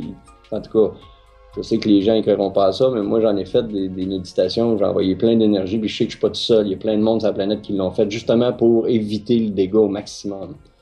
Irma, bon, je sais pas trop ce qui s'est passé, là, ça... Mais enfin, tu comprends? Il y a plein de choses qui se passent et il faut que les gens comprennent. Ces ouragans-là, tant qu'à moi, là, personnellement, Billy, là, c'est moi qui le dis, là, ça, c'est pas naturel. Je vous le dis. Là. Puis justement, écoute, je sais pas. Non, surtout la grosseur, c'est des grosseurs raccords, là. Je sais pas si tu peux, avec les liens, si tu pourrais mettre un fichier PDF sur le site. Ça s'appelle, écoute, je vais te l'envoyer tout de suite. Attends un peu. Ça s'appelle Project Storm Fury Hurricane. Merci. Tu le liras, tu vas comprendre pourquoi je t'ai envoyé ça. Je sais que les gens, en tout cas, j'espère que si vous voulez lire, savez-vous les traducteurs, puis mais il faut que vous lisiez ça. On va le mettre en ligne, mais donne-nous une petite synthèse de qu'est-ce que ça présente. Un petit peu. Ouais, je vais juste te l'envoyer là, pour être. Qu'est-ce qu'il me fait là? J'aime ça, mon ordinateur, il me fait tout le temps des belles affaires. C'est plaisant, c'est le fun. Non, je perds pas patience. On respire par le nez, mon Billy. Ouais. Attends un petit peu. Project Storm Fury Hurricane PDF. Pour te dire, je vais t'en. C'est en anglais, je vais te le dire. OK. Là, tu as la signature de US Department of the Navy. OK? G.H. Shafi, le secrétaire. À côté du département du commerce, M.H. Tan, secretary. Je ne sais pas pourquoi le département du commerce est dans ce dossier-là, mais tu vas voir, c'est très intéressant. Là, tu as le Naval Weather Service Command. Chris. Le service de commande de température navale, quelque chose du genre. OK? G. Roch, Rear Admiral, USN Commander. Puis là, tu as le National Oceanic and Atmospheric Administration, R.M. White Administrator. Ça s'appelle Project Storm Fury. Ça a été écrit en 1970. Et là-dedans, ça parle de comment ils contrôlent le climat. OK. En 1970. OK. Ça parle de comment ils sont activement capables de le faire à cette époque-là? En 60, ouais, il explique dans le chose, c'est comme un rapport, il explique comment ils ont créé certaines tornades de telle façon. Wow! En 70. Fait que sûrement qu'ils ont pu développer un petit peu depuis ce temps-là, en 40 ans, là. D'après toi? Oui, hein? OK. Juste l'introduction. Project Storm Fury Annual Report 1970. Introduction. The apparently successful seeding operation of Hurricane Debby in 1969 made it most urgent that similar experiment be carried out on the 1970 storm to provide further evaluation of the effectiveness of the technique. Ils sont en train de parler comment est-ce qu'ils ont créé la fameuse ouragan Debby en 1969. Fait que les gens qui pensent encore qu'on est des conspirationnistes ou qu'on dit des conneries quand on dit qu'ils contrôlent le climat, je vous conseille de lire ce document-là, même sauvegardez-le. ça m'appartient pas personnellement. J'ai tombé dessus, j'étais bien content. Et je peux vous garantir, quand vous aurez fini de lire ça, ça se peut que vous changez votre fusil d'épaule par rapport à dire que on est des conspirationneux puis que non, ils ne sont pas capables de contrôler le climat. Là-dessus, ben, je vous souhaite une bonne lecture. Et bien sûr, utilisez un traducteur pour ceux qui ne parlent pas anglais ou trouvez-vous quelqu'un qui va vous le traduire. Vous allez voir, c'est des heures de plaisir. C'est pas grave, là, même si on amène des faits et de la documentation, on va toujours être traité de raciste, de la droite extrême, puis de je sais pas trop quoi d'autre. J'applique le droit divin de m'exprimer. Je pense pas que ce soit un droit que ce soit les hommes qui me l'aient donné ou quel que soit l'homme qui pense qu'il m'a donné le droit de m'exprimer. Ouais. J'excuse pour lui, mais si lui a le droit de s'exprimer, c'est pas lui qui l'a donné aux autres. On se comprend-tu? Donc, moi, je considère que c'est un droit divin, puis il peut pas me l'enlever. Il aurait beau me traiter de tout et non, vous voulez me faire taire, mais tu peux pas me l'enlever. C'est un droit divin. Mais il faut comprendre qu'on nous met des étiquettes où on met les gens dans une boîte pour délégitimiser l'information véridique qui n'est pas propagée par ces gens-là. C'est facile, c'est pas... de mettre quelqu'un dans une boîte et de donner une étiquette, c'est pas un argument.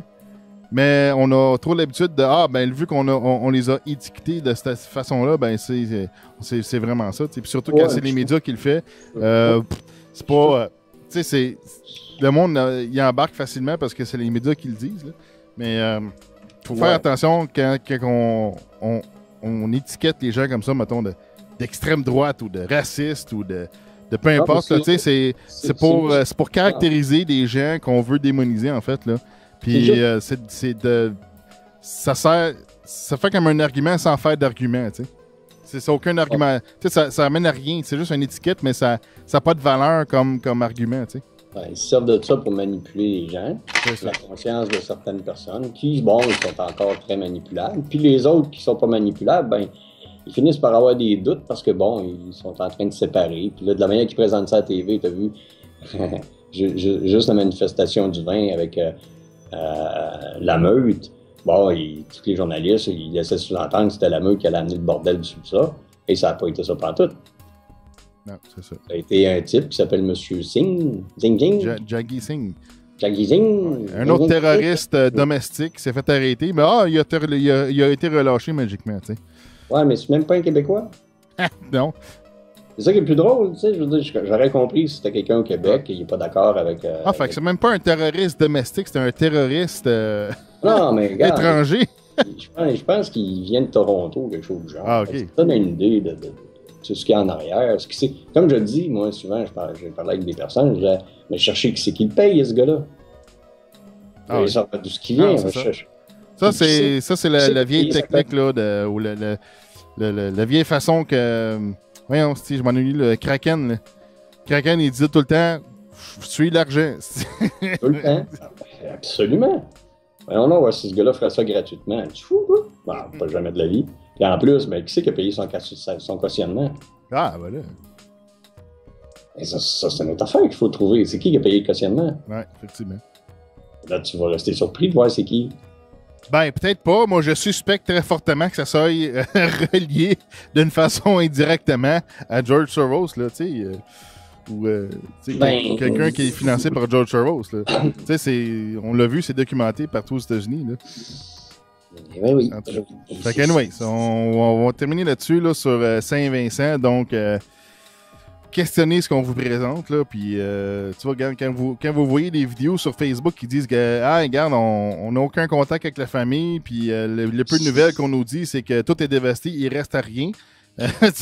J'ai des vidéos que j'ai vues, ils disent, regarde, ma parenté à Saint-Martin me disent que il reste à rien. Tout est dévasté. Donc, il y a quelque chose qui se passe. Fait que si on vous dit autrement, il faut faire attention. Quand c'est des gens sur Facebook qui, de façon, moi je peux dire ça, de façon très émotionnelle, qui font un appel à l'aide, ils disent, regarde, réveillez-vous, on nous dit pas la vérité. Il y a possiblement quelque chose à vérifier. Au moins, faut aller voir, faut investiguer. Oh, tu me fais penser, pour finir, j'ai vu un post passer sur Facebook, justement, un monsieur qui mettait en garde sur les vidéos qu'il y avait sur Internet, que c'était qui parlait de Saint-Martin, que c'était pas vrai. Oh, mais il faut faire attention, là, le feu de l'esprit, là, c'est sur l'Internet, il faut faire attention avec ça, le feu de l'esprit. Attends, je peux finir. Et là, il disait, lui, check bien le punch, il dit, donnez pas d'argent à ces gens-là, puis envoyez-leur rien, là, parce que c'est frauduleux, puis c'est ci, puis c'est ça. Et si vous voulez vraiment donner de l'argent pour aider ou des choses du genre, vous donnez ça à la Croix-Rouge. Ah, tabarnak! La pire organisation qui vole les gens avec l'argent qui est donné, tu sais. Qu'est-ce que tu veux que je réponde à ce gars-là? J'ai dit, d'après moi, il travaille pour la Croix-Rouge, qu'est-ce que tu veux que je te dise? Tu sais, mais c'est un non-sens. Ça se garde. Tout le monde va dire, oui, mais la Croix-Rouge fait des bonnes choses. Mais faites vos enquêtes, faites vos recherches, s'il vous plaît. Ben oui. Et vous allez vous rendre compte que... Ils font des collectes de sang pour les revendre aux hôpitaux. Tu sais.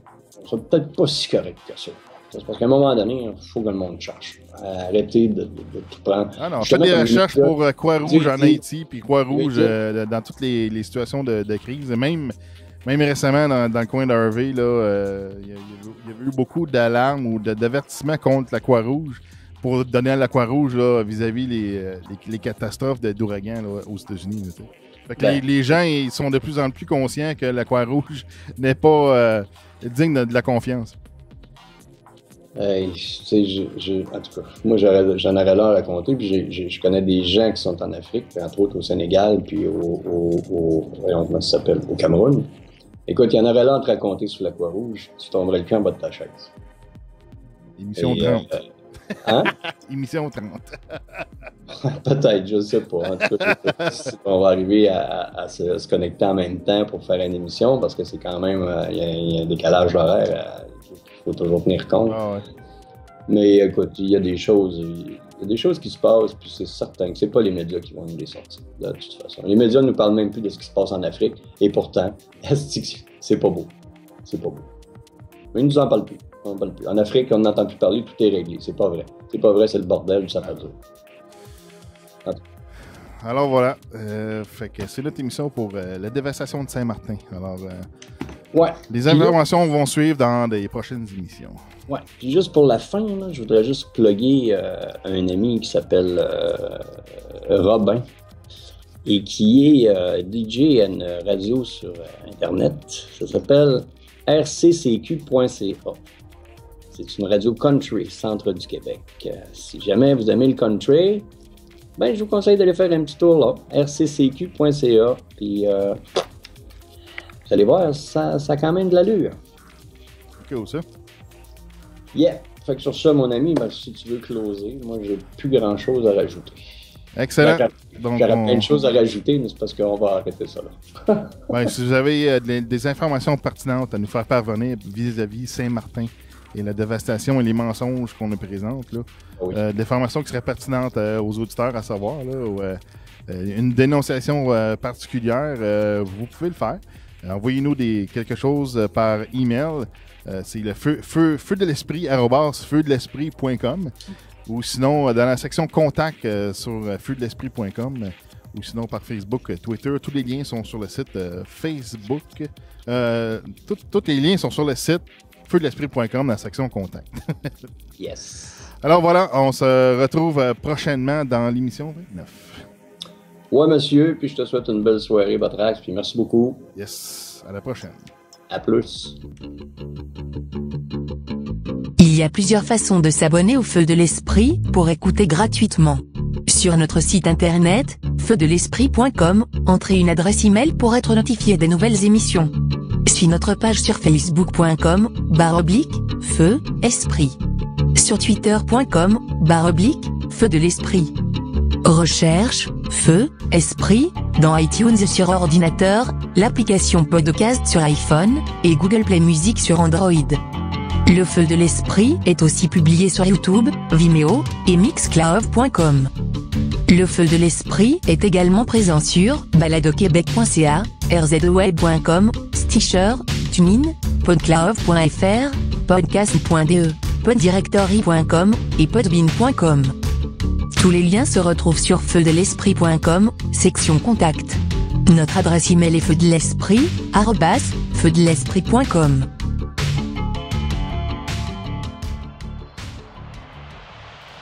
Le Feu de l'Esprit veut rajouter de la valeur à ta vie avec nos services téléphone et Internet. Le service téléphone a toutes les fonctions et longue distance gratuite vers plusieurs pays. Les connexions Internet très haute vitesse et bandes passantes illimitées sont disponibles. Les services de communication Feu de l'Esprit opèrent en bonne conscience sociale. Contribue à créer des emplois autour de toi au lieu de l'étranger lointain. Chaque mois, une partie de ta facture Internet et téléphone sert à nourrir les enfants moins fortunés dans ta région. En plus d'offrir des prix compétitifs, tout le monde y gagne, incluant ton portefeuille. Ton portefeuille sera encore plus heureux quand ton service sera gratuit chaque mois, seulement en nous référant 50 clients qui veulent aussi faire une différence. Si le Feu de l'Esprit est une valeur ajoutée à ta vie, nos services de communication te donnent le pouvoir de voter avec ton portefeuille pour faire une différence autour de toi et de nous supporter au lieu des grandes corporations. En prime, j'offre le service technique informatique gratuit pour mes clients qui sont dans ma région. Le service téléphone et Internet Feu de l'Esprit, le vrai service de la bonne conscience sociale. Contacte le Feu de l'Esprit maintenant pour nos services dans ton pays et ta région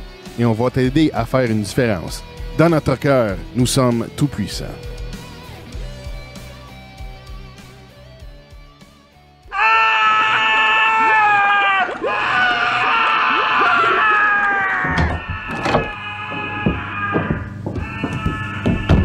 Comme vous pouvez le constater, le cobaye numéro 1 semble beaucoup souffrir lors de cette expérience. Mais c'est terrible! Que s'est-il passé? Il met n'importe quoi dans ses oreilles. Hier, c'était des pailles, et aujourd'hui, il semblerait qu'il ait recommencé avec une fourchette. Oh. Le cobaye 1 serait donc autodestructeur? Ya, nous le pensons, et nous soupçonnons qu'une surexposition au formatage médiatique serait en grande partie responsable. C'est terrible! Oui, en effet.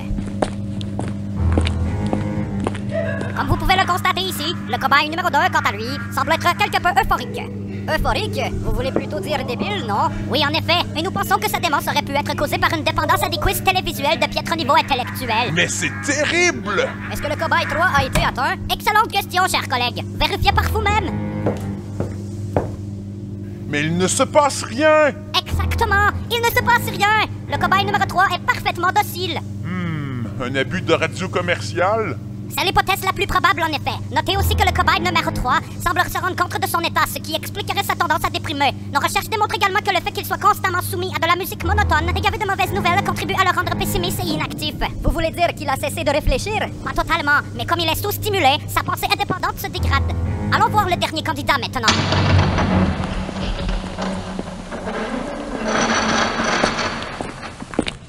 Mais où est-il? Achtung! Sonnez l'alarme! Le cobaye numéro 4 s'est évadé, Schnell! Vite! Ici Zulu 7 Bravo, vous l'avez retrouvé, chef. Il est dans la grande salle. Arrêtez l'alarme! C'est bon, il est ici! Mais qu'est-ce qu'il est en train de faire? Mais c'est fascinant! Et ça fait longtemps qu'il est comme ça? Je ne comprends rien. Il est arrivé ici en courant. Il semblait très stimulé. Je n'ai rien compris de ce qu'il disait. Il parlait vite et semblait complètement hyperactif. Fascinant! Et ça fait longtemps qu'elle est enfermée là-dedans? Plusieurs heures, chef. Un abus de technopolitique? Je le crains fort. Un abus de quoi? De la web radio, mon cher. Notre cobaye numéro 4 est un adepte de web radio. Vous voulez dire qu'il pense par lui-même et qu'il utilise des plateformes de diffusion numérique pour stimuler sa pensée indépendante? Ya, et encore mieux, il se questionne et s'informe aussi. C'est fascinant.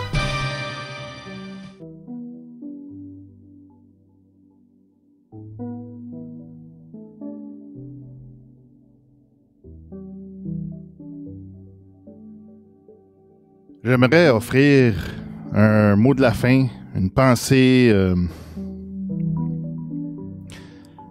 face à la destruction et la mort qui a suivi Irma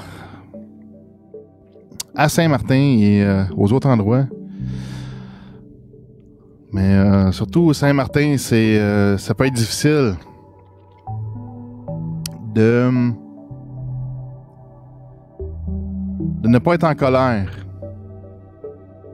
de ne pas en vouloir aux personnes en place qui ont possiblement mal géré une situation, qui aurait causé la mort.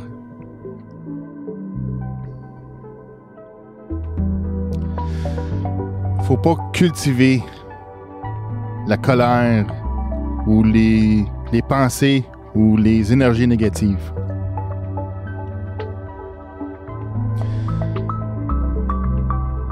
Il faudrait plutôt s'investir dans les énergies constructives.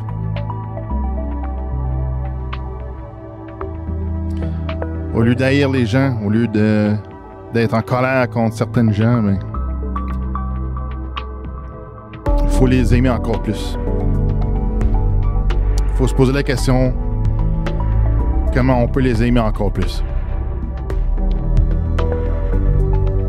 Comment on peut s'aimer soi-même encore plus?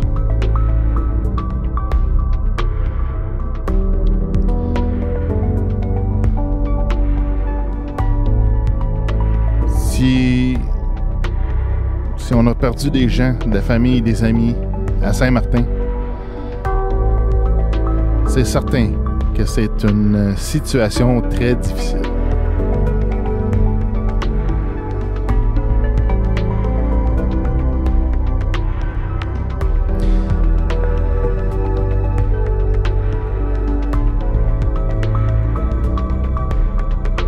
Il faut prendre le temps de réfléchir à la situation, de réfléchir à nos actions, à notre ressenti, aux émotions qui passent dans notre conscient face à cette tragédie.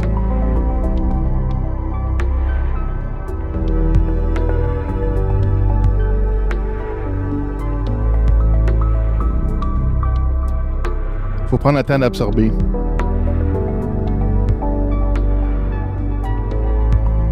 faut prendre le temps de vivre.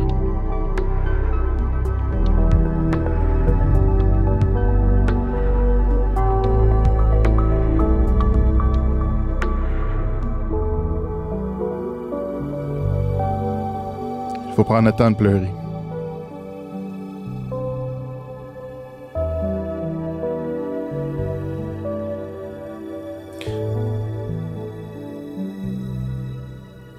Alors prenez ce temps d'examination.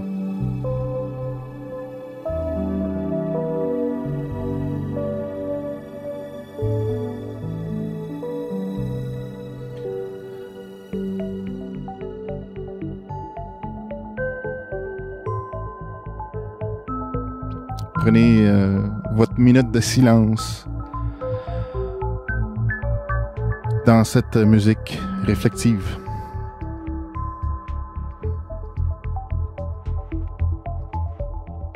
Pensez à tous les gens qui nous ont quittés à Saint-Martin.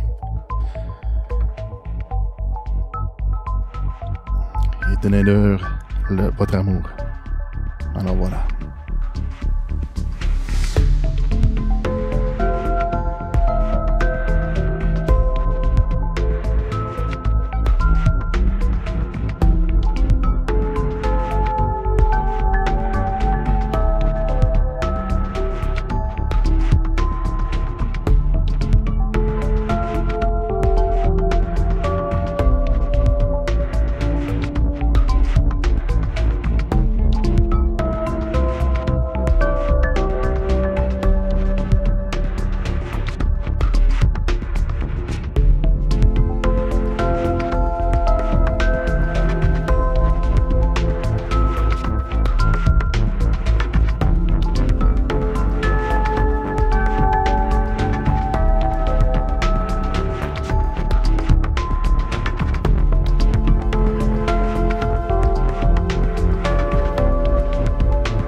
feu de l'esprit.com